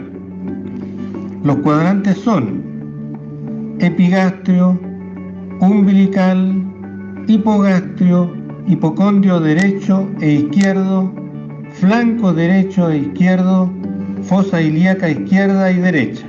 Esta regionalización nos permite ubicar topográficamente los órganos intraabdominales, herramienta muy útil para localizar el origen de ciertos síntomas como el dolor abdominal. Es así como en el epigastrio encontraremos lóbulo izquierdo del hígado, una porción de la cara anterior del estómago con parte del cuerpo, el antro y el píloro, aumento menor con la tríada portal, la arteria hepática, la vena porta y el conducto colédoco. Segunda y tercera porciones del duodeno, páncreas, arteria mesentérica superior, columna vertebral, arteria aorta, la vena cava inferior y el conducto torácico, plexo celíaco. En el hipocondrio derecho encontraremos lóbulo derecho del hígado, fondo de la vesícula biliar, parte del colon transverso y ángulo hepático del colon, y el polo superior del riñón derecho y cápsula suprarrenal. En el hipocondrio izquierdo encontraremos el lóbulo izquierdo del hígado, el cardias, el epiplón gastroplénico, el vaso, la extremidad superior del riñón izquierdo y cápsula suprarrenal, porción del colon descendente y ángulo esplénico, asas del yeyuno, cola del páncreas. En la zona umbilical encontraremos aumento mayor, cuerpo del estómago, colon transverso, asas del intestino delgado, mesenterio, vena cava inferior y arteria aorta. En el flanco izquierdo encontraremos asas del intestino delgado y colon descendente. En el flanco derecho encontraremos parte del intestino delgado y colon ascendente. En el hipogastrio, además de encontrar órganos como el aumento mayor, tendremos parte del intestino delgado, la vejiga y el uréter. En la fosa ilíaca izquierda, en ella podemos encontrar el colon sigmoides, la porción baja del colon descendente, asas del intestino delgado, los vasos ilíacos, el uréter izquierdo y el cordón espermático izquierdo. En la fosa ilíaca derecha podemos encontrar ciego, apéndice, asas del intestino delgado, vasos ilíacos, uréter derecho y el cordón espermático derecho. Es importante mencionar que en la parte inferior del abdomen encontraremos diferencias entre la anatomía femenina y masculina. En el hipogastrio femenino, además de encontrar órganos como el aumento mayor, tendremos parte del intestino delgado, la vejiga y el uréter. El útero de la fosa ilíaca izquierda, en ella podemos encontrar el colon sigmoides, la porción baja del colon descendente, asas del intestino delgado, los vasos ilíacos, el uréter izquierdo, el ovario, tuba uterina izquierda. En la fosa ilíaca derecha podemos encontrar ciego, apéndice, asas del intestino delgado, vasos ilíacos, uréter derecho, ovario y tuba uterina derecha.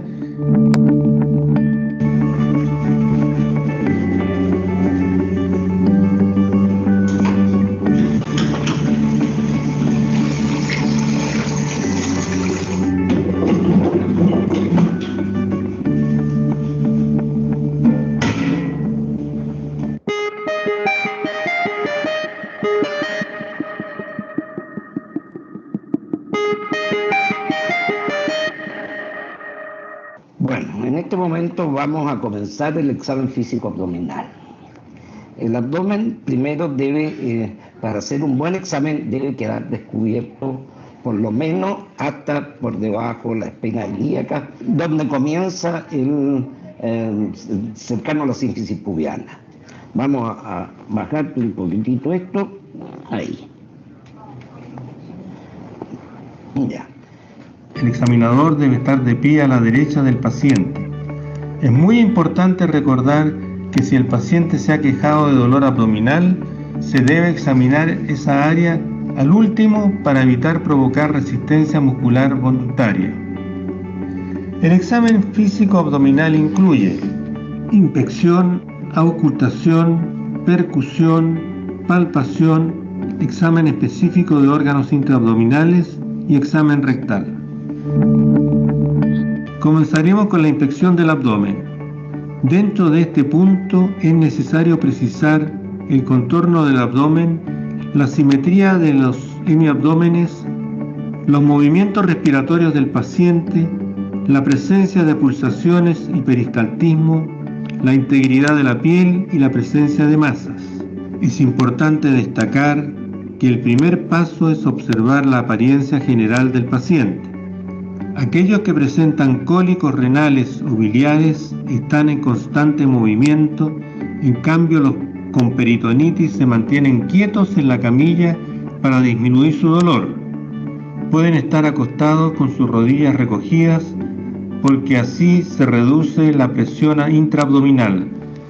Pacientes pálidos y sudorosos pueden estar sufriendo shock por pancreatitis o por úlcera gástrica perforada. Como lo mencionamos anteriormente, es importante la inspección del contorno del abdomen. Un abdomen excavado puede estar asociado con caquexia, en cambio un abdomen prominente puede estar asociado a meteorismo, ascitis, organomegalia u obesidad, por ejemplo. La asimetría de los semiabdómenes nos puede indicar la presencia de alguna masa o visceromegalia. Debemos fijarnos además en los movimientos respiratorios. Ellos se observan en la parte alta del abdomen. Lo más normal es que con la inspiración se produzca un abombamiento de esta área debido a un descenso del diafragma que presiona y empuja las vísceras. En pacientes con dolor puede provocarse una respiración muy superficial. Es importante buscar alteraciones de la piel, panerios y manos que pueden introducir cierta patología de origen abdominal. Otro hallazgo que es importante ir a buscar dirigidamente es la presencia de cicatrices quirúrgicas que nos pueden aportar valiosas informaciones a la hora de formular nuestra hipótesis diagnóstica. Algunas de las más frecuentes son McBurney, incisión en el cuadrante inferior derecho, utilizada en apendicectomías; Kocher, incisión subcostal derecha paralela al reborde costal y que se utiliza en colecistectomías; incisión mediana supraumbilical, útil en acceso a estructuras del hemiabdomen superior y cirugías gástricas; Pfannstiel, incisión arqueada por encima de la sínfisis pubiana en el sentido del pliegue suprapúbico, utilizada en cesáreas u otras cirugías ginecológicas como la histerectomía. Finalmente, dentro de las más frecuentes están las cicatrices de laparoscopías, procedimientos ampliamente utilizados en la actualidad y que corresponden a cicatrices de aproximadamente 1 centímetro que se ubican en 2 o 3 sitios, frecuentemente en el ombligo y en 1 o 2 sitios más de la pared abdominal. Finalmente, a la inspección podían observarse hernias que corresponden a una protrusión de contenido intraabdominal a través de debilidades de la pared abdominal y que se hacen más evidentes cuando el paciente realiza maniobras de Valsalva o se pone de pie. Las más frecuentes son las umbilicales, inguinales, crurales y menos frecuentes son las de la línea alba. También se pueden encontrar hernias incisionales que están en relación a cicatrices quirúrgicas. Ahora, luego de la inspección, nosotros tenemos que hacer una auscultación. ¿Por qué antes que la palpación y la percusión? Porque la palpación del abdomen puede generar ruidos intestinales que no los tiene el enfermo y hacer pensar que tiene alguna patología. Vamos a auscultarlo. La auscultación de los ruidos intestinales se hace con la membrana. La auscultación debe ser metódica y cubrir las diferentes cuadrantes del abdomen con las membranas del fonendoscopio. Como en todos los sonidos, se puede distinguir frecuencia, intensidad, tono y timbre. Lo normal es escuchar clics o gorgoteos regulares entre 5 a 35 por minuto. Cuando existe una parálisis intestinal hay un vacío entre 3 a 5 minutos, por lo que es fundamental auscultar por lo menos durante 3 minutos. Existen también sonidos hidroaéreos que pueden ser patológicos, como por ejemplo el bazuqueo gástrico, que pueden ser escuchados en el contexto de un síndrome pilórico, ilio, diarrea o simplemente por un elevado consumo de líquidos. Otro sonido patológico es el llamado intestino de Luche, que se observa cuando existe una obstrucción intestinal. Bueno, la auscultación del bazuqueo epigástrico se hace mediante el fonendo que se coloca en el epigastrio y se mueve el enfermo para producir este ruido que es como una ola que hay dentro del estómago. No hay bazuqueo epigástrico. Esto suele ser positivo, este signo, en gente que haya comido recientemente y sobre todo que haya comido con una gran cantidad de líquido. La otra el otro ruido patológico es el ruido de la oclusión intestinal mecánica, que son ruidos parecidos al ruido normal, pero mucho más alto y con una tonalidad metálica. No existen en este momento. Lo otro que es buscar soplos, que se hace con la campana. También con la campana del estetoscopio se pueden ocultar soplos por flujos turbulentos a través de las arterias aorta en la línea media, supraumbilical, renales en puntos paramedianos supraumbilicales a cada lado, ilíacas a nivel paramediano infraumbilical bilateralmente.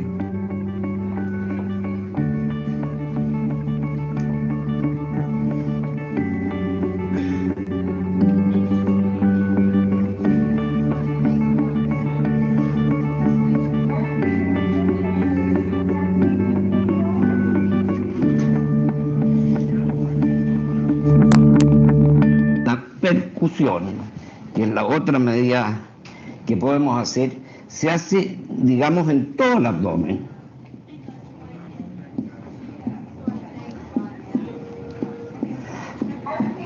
Hay zonas que casi siempre se percuten como con un sonido no mate, digamos, que son la zona epigástrica y el espacio de Traume. Lo normal es que sea más o menos uniforme y que no existan áreas de matidez importantes, salvo la matidez hepática, que aquí la estoy viendo. Normalmente, cuando percutimos el abdomen, los sonidos que escuchamos reflejan el contenido de aire que contiene el tubo digestivo, lo que corresponde a la percusión sonora. Es importante mencionar que normalmente podemos captar un sonido timpánico en el espacio semilunar de Trauber. Esta área se ubica en la parte izquierda e inferior del tórax. Se relaciona con la cámara gástrica y sus límites son por encima con la matidez cardíaca, por abajo con el reborde costal, por el lado medial con el borde inferior del hígado y al lateral por la matidez esplénica. Para realizar una adecuada percusión debemos primero poner nuestra mano izquierda o no dominante sobre el área del abdomen que queremos percutir. Luego, con el dedo medio de la mano derecha damos pequeños golpes en las falanges distales de la mano izquierda con un movimiento rápido de muñeca. Debemos preocuparnos de no dejar áreas sin percutir. Un abdomen manifiestamente distendido a la inspección puede serlo a causa del aumento del contenido de gas, líquido o sólido, y la percusión nos ayuda a definirla. El gas puede acumularse en el interior del intestino y ser una causa banal, como en el meteorismo, o traducir una situación crítica como en la obstrucción intestinal. En este último caso, un signo clave es la abolición de la matidez hepática.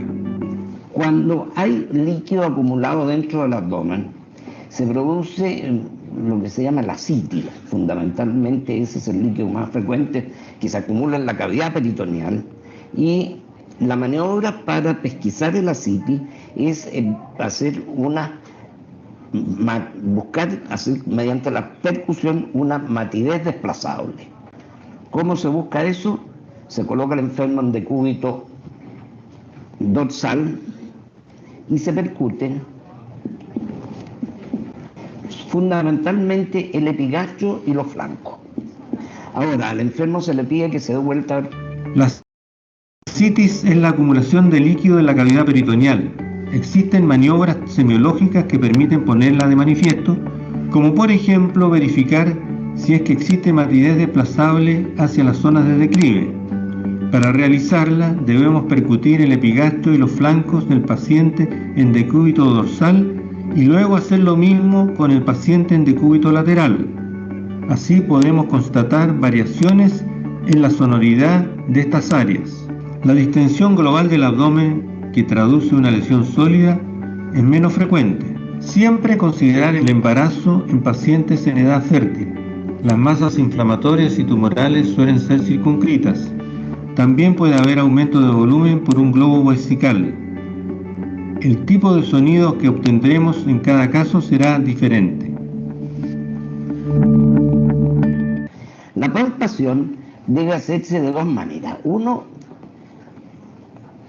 de una manera muy suave, o sea, palpando suavemente para ver si alguna de estas palpaciones suaves provoca dolor. Si el enfermo relata dolor en alguna parte, supongamos que en la fosa ilíaca izquierda, uno debe empezar la palpación por la parte más lejana del dolor, por el hipocondrio derecho.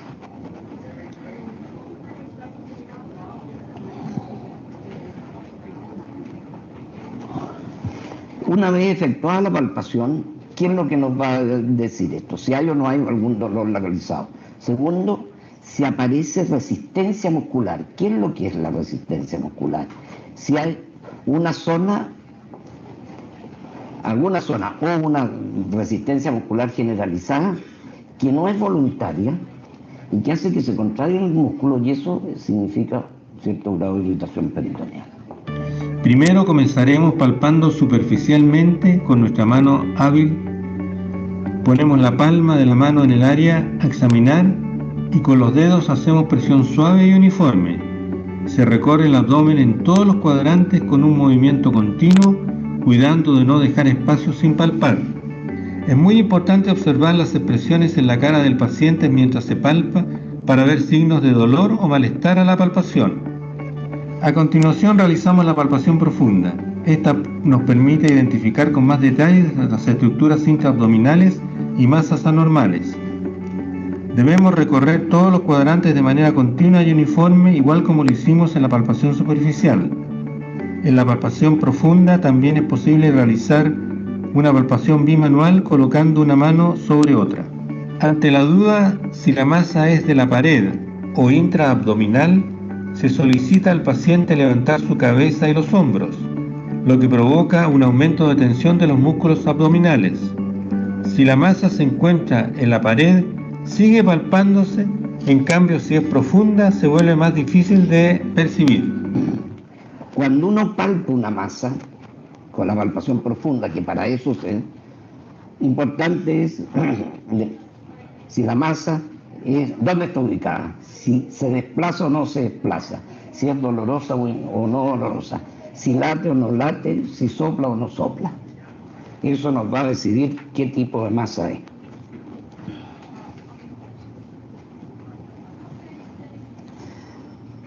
Entonces,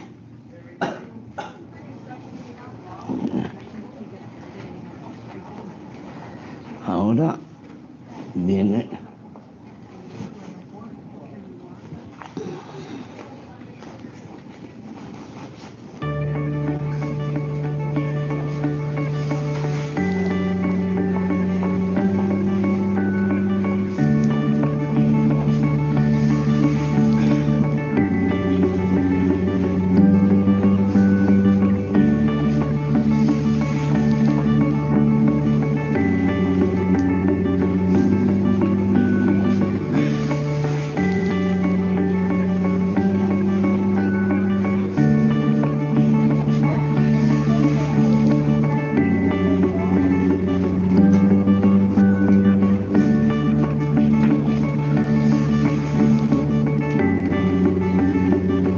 Al salir la hernia se aprecia un abultamiento y al aplicar presión con los dedos es posible reducirla nuevamente al interior del abdomen.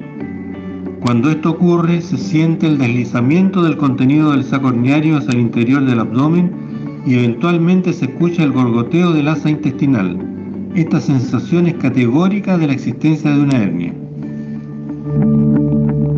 El examen del hígado consta de dos partes, la percusión y la palpación. En el examen del hígado, la percusión se utiliza para precisar el límite superior. Por la cara anterior se percute desde el tercer espacio intercostal a nivel de la línea medio clavicular y se va descendiendo el nivel en que el sonido pasa de sonoro a mate corresponde al hígado. Habitualmente se ubica entre el quinto y el séptimo espacio intercostal. Debe recordarse que este nivel puede cambiar según el paciente esté en inspiración o en expiración. La matidez hepática se destaca gracias al límite por arriba con la sonoridad del pulmón y por debajo con el sonido propio que producen las asas intestinales. La proyección normal del hígado es de 10 a 12 centímetros. La palpación del hígado solo nos permite examinar el borde inferior del hígado, pero es muy relevante ya que nos permite identificar también tamaño y características de su superficie, como su textura y forma. Existen dos formas de palpar el hígado. La primera se realiza con la punta de los dedos de la mano derecha. Estando el examinador a la derecha del paciente, se va al encuentro del borde inferior del hígado mientras el paciente efectúa una inspiración profunda. Los dedos deben partir en búsqueda del borde hepático alejados del reborde y al encontrarlo deben dejar que la superficie del hígado se deslice bajo ellos.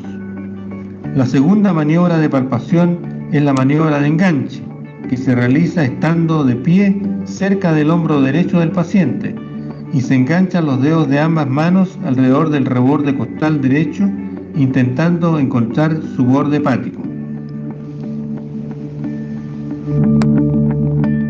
El vaso también se explora mediante la percusión y la palpación.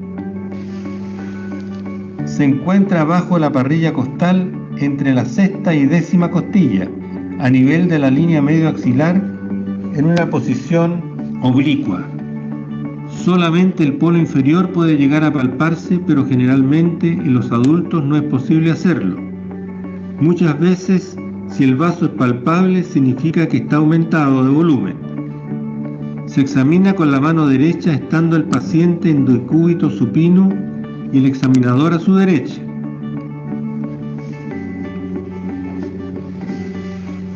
El paciente se ubica en decúbito lateral derecho con las piernas semiflectadas de modo de relajar la musculatura abdominal. El examinador se coloca detrás del paciente para palpar el hipocondrio izquierdo, enganchando sus dedos en el reborde costal izquierdo. también podemos recurrir a la maniobra de Schuster, la cual se realiza con el paciente en decúbito lateral derecho. Se percute el área esplénica que no debiera sobrepasar la línea axilar anterior. Si se percute más allá, entonces podemos hablar de que existe esplenomegalia. Para los riñones solo se utiliza la palpación y se realiza a través de la técnica bimanual antero-posterior o de peloteo, en la cual ponemos una mano bajo el flanco del lado a examinar y la otra mano sobre él. Hacemos presión de forma contraria alternadamente para desplazar el órgano. Generalmente no son palpables.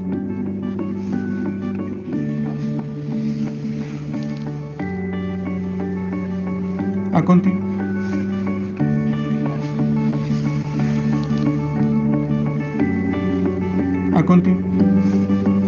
Los riñones se ubican en la parte más posterior del abdomen, retroperitoneales. En su parte superior quedan protegidos por las costillas flotantes. El derecho está un poco más bajo que el izquierdo por la ubicación del hígado y su polo inferior tiene más posibilidades de ser palpable. Existen alteraciones renales en las que están más grandes y se logran palpar con más facilidad, como en hidronefrosis, riñón poliquístico o un carcinoma renal, por ejemplo. Otro signo que se busca en el examen de los riñones es la puñopercusión. Estando el paciente sentado, se realiza dando un único golpe suavemente con la mano empuñada sobre la fosa lumbar de cada lado y se analiza la reacción del paciente. Es importante siempre advertir al paciente la maniobra que se realizará. Es positivo si el paciente refiere un fuerte dolor producto de la maniobra. Rinde especialmente en cuadros de pielonefritis aguda. Se puede efectuar con el paciente en distintas posiciones. De pie, con el paciente en decúbito lateral, habitualmente sobre el lado izquierdo, con ambas piernas flectadas a nivel de las caderas y rodillas, o con la extremidad de más abajo extendida y la de más arriba semiflectada, llamada posición de Sims, o con el paciente en decúbito dorsal con ambas extremidades inferiores en flexión y abducción, llamada posición de litotomía modificada. Es muy importante no olvidar el respeto por la intimidad del paciente. Mientras se realiza el examen, debe explicársele el procedimiento a realizar. En la inspección de la región anal se aprecia el aspecto de la piel, si existe humedad o si se ven lesiones como hemorroides externos, fisuras, orificios fistulosos u otras lesiones, como papilomas, condilomas, etc. Ante la sospecha de un prolapso rectal se le solicita al paciente que puje. También podría protruir pólipos o hemorroides internos. Luego se efectúa la palpación colocando un guante desechable y lubricando el dedo índice con vaselina, dejando en la punta un poco más. Con el dedo enguantado y con una sustancia como vaselina o algún lubricante hidrosoluble, se lubrica un poco el orificio externo del ano y se introduce el dedo con cuidado de modo a desencadenar un mínimo de molestias. Inicialmente se insinúa la primera falange del dedo índice de la mano diestra y se evalúa el tono del esfínter anal. Debe darse algunos segundos de tiempo al esfínter para relajarse y permitir el paso fácil del dedo completo. ¿Qué es lo que buscaremos dentro de este examen? Primero, sentiremos el tono del esfínter que puede estar aumentada en pacientes con dolor, como en una fisura anal, y disminuido en pacientes con, por ejemplo, lesiones neurológicas. Nos fijaremos en la sensibilidad de la o el paciente hacia el examen, ya que esto nos puede indicar patología. Por ejemplo, en una apendicitis el fondo derecho está sensible. Por último, palparemos dos órganos intraabdominales, la próstata en el hombre y el cuello uterino en la mujer, presentes en la pared anterior del abdomen, y buscaremos tamaño, contorno y masas en ellos. Si es que se presentan deposiciones en el guante, hay que observar su color y olor. En el aspecto del color podemos indicar ciertas tonalidades indicativas de cierta patología, como color castaño, normal, Color negro puede indicar sangrado del tubo digestivo alto. Color rojo puede indicar sangre fresca.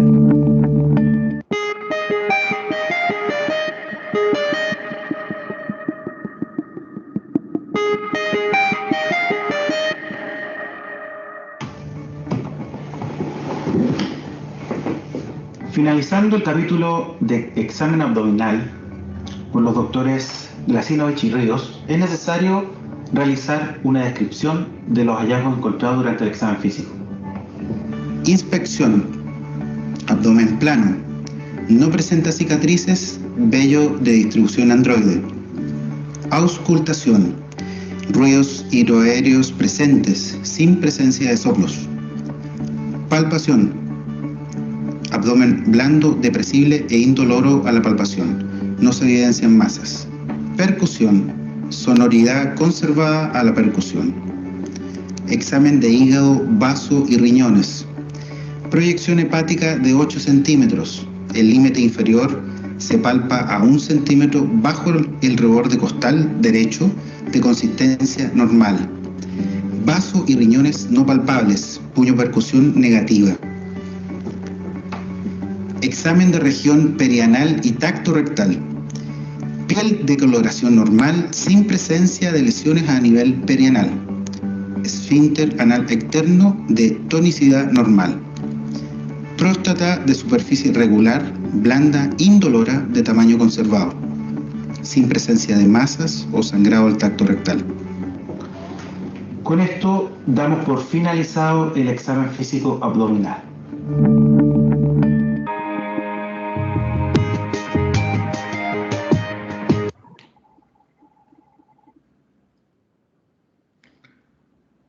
Bueno, chicos, con esto también damos por terminada la clase de hoy. ¿Preguntas, algo que quieran hacer relacionado con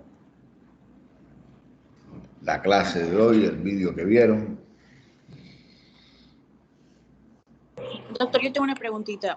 Sí, dígame. O sea, cuando se examinan los riñones y en la palpación no se deben de sentir, quiere decir que ¿qué es lo que voy a sentir? Nada. No, a ver, normalmente el riñón no se palpa, no se pinza y no se pelotea. ¿Qué quiere esto decir? Que cuando el riñón está en su tamaño normal, usted no lo va a tocar, no lo va a palpar y no le va a pelotear. Si usted siente y toca su riñón es porque algo está mal. Así pasa con muchos órganos sólidos. La inmensa mayoría de los órganos sólidos en el abdomen, usted no los palpa. Usted no debe palpar el hígado, usted no debe palpar el vaso, usted no debe palpar el riñón, usted no debe palpar prácticamente ninguna víscera que usted le dé la sensación palpatoria. No quiere decir que la víscera no esté, quiere decir que normalmente no se palpa. Entonces usted va a buscar para, si la encuentra, está patológico, está aumentada de tamaño. ¿Me explico? Es decir, usted puede tocar un ovario y usted decir, esto debe ser el ovario o debe ser un ganglio en fosa ilíaca derecha, por ejemplo, pero normalmente no se debe palpar. Pero exactamente usted va a buscar a ver si hay algo patológico. La maniobra las maniobras urológicas, por decirlo de alguna forma, van a ser varias.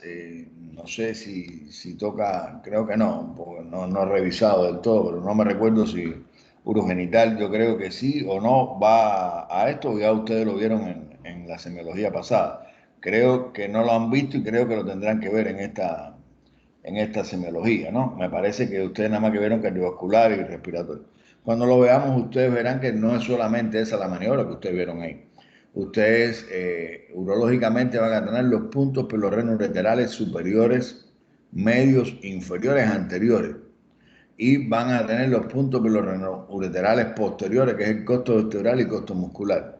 Van a tener otra maniobra, que es la maniobra de peloteo, que ya la vieron, la maniobra puño-percusión, que es una maniobra bastante conocida. Y van a tener la maniobra de pinzamiento. Todos son maniobras para poder definir si hay algún tipo de patología. ¿Ya? Pero más adelante eso lo veremos ahorita. Ahorita Solamente ahí ustedes vieron esa maniobra que hizo el doctor y que sencillamente no palpó, porque normalmente usted no debe palpar. Usted lo que va pensando, ¿qué pudiera palpar? Si usted lo palpa es patológico, pero si no lo palpa, mejor aún. Lo normal es que usted toque un abdomen suave, blando, depresible, que no sienta ninguna tumoración, ninguna visceromegalia, que no sienta absolutamente nada. Cada vez que sienta, algo no está bien. ¿Me explico? Sí, doctor, muchas gracias. Otra pregunta, chicos. Otra pregunta. Bien, si no hay más preguntas, por hoy terminamos. Tengan un buen fin de semana, feliz fin de semana. Creo que es de este grupo una chica que le tengo pendiente la calificación. Realmente les pido disculpas, pero no se preocupe, que a mí no se me va a olvidar, ¿ya? La calificación de la actividad evaluativa. No sé, a mí no se me olvida. Tengo buena memoria, lo único que la computadora a veces la dejo acá en el trabajo y la computadora que tengo en la casa me es una desgracia.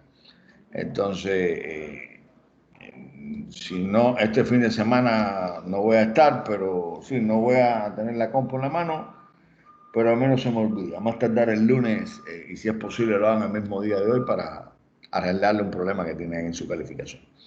Entonces, chicos, si no hay otra cosa, ya nos estamos viendo ya la próxima semana para continuar en sistema digestivo. Espero que hasta lo que ahora hemos visto, han visto ya el examen de abdomen en más de una ocasión. Semana próxima vamos a ver algunas maniobras de la relacionada con la apendicitis, con los puntos dolorosos del apéndice, que es una de las cosas que más se ven. También vamos a ver el examen físico de la boca, el examen físico de recto, que vamos a volver a repetir. Y vamos a seguir recapitulando. Vamos a ver sangramiento digestivo, síndrome médico, no me recuerdo, puse ya varias cosas ahí ya. De hecho, ya tengo preparadas las clases la próxima semana. Porque no voy a estar en la casa, entonces me adelanté. Normalmente lo hago el fin de semana, pero lo he estado haciendo durante toda esta semana porque voy a estar fuera de provincia, entonces mejor no me llevo la compu y ya la dejo preparada. Pero bueno, ya tengo ya todas sus clases para la próxima semana. Entonces los espero el lunes, ahí nos estaríamos viendo y espero que también lean algo durante el fin de semana. La medicina se aprende leyendo, chicos. Entonces, si no hay otra cosa, lo último que me queda por agregar es decirle que todavía aparentemente la universidad no ha tenido ningún pronunciamiento con la posibilidad del inicio de las clases presenciales, que fuera una magnífica noticia. Me imagino que las clases presenciales tampoco será de carácter obligatorio, pero imagino, digo imagino porque no lo puedo aseverar, que también vamos a tener que necesitar de la posibilidad de que los hospitales permitan el paso de estudiantes. No solamente va a tener que ser que la universidad diga sí, sino también los hospitales que permitan el paso a área de hospitalización de los estudiantes. Pero en el peor de los escenarios, si nos permitieran eso y a discreción, para suerte, aunque hoy he tenido miles de interrupciones, para suerte, en el horario de la mañana, habitualmente algún otro consultorio yo tengo vacío, acá en el área nuestra, y podríamos interactuar inclusive con ustedes, con los chicos y entre ustedes, para la realización de los exámenes físicos o quizás con un paciente que yo le pida de favor o le invite. Y podríamos hacerlo también aquí en los Charlotte de las consultas externas para todo lo relacionado con la parte práctica del examen físico. Por supuesto, no podríamos los 18 a la vez, quizás ni 9, pero lo vamos haciendo en horarios, entonces, digamos, no diera yo tantas clases teóricas, sino se me ocurre que decirle, a ver, el grupo que le toca hoy, de 7 a 8 damos la clase teórica, traten de estar temprano, uno a las 8:30 a 9:30, o de 8:30 a 45 minutos, el otro 45 minutos, y dividido el grupo en dos partecitas, el otro en dos partecitas. Tengo 4 o 5 estudiantes para que no sea mucho la intervención y lo hacemos de esa manera. Me imagino que una vez que nos lo permitan lo podamos hacer. Y ya ustedes empezar a desarrollar habilidades que se hacen indispensable en un estudiante de medicina, percutir, palpar, auscultar, que por supuesto, aunque han dado materia, no han tenido esa oportunidad hasta la fecha. Entonces, chicos, si no hay otra cosa, espero que disfruten su fin de semana, que es merecido el descanso, y en la medida de las posibilidades también denle una ojeada a las materias y cosas que hemos visto. Entonces, me despido hasta la próxima semana, tengan un magnífico fin de semana y cuídense todos. Gracias, doctor. Igual. Gracias, doctor. Gracias, doctor.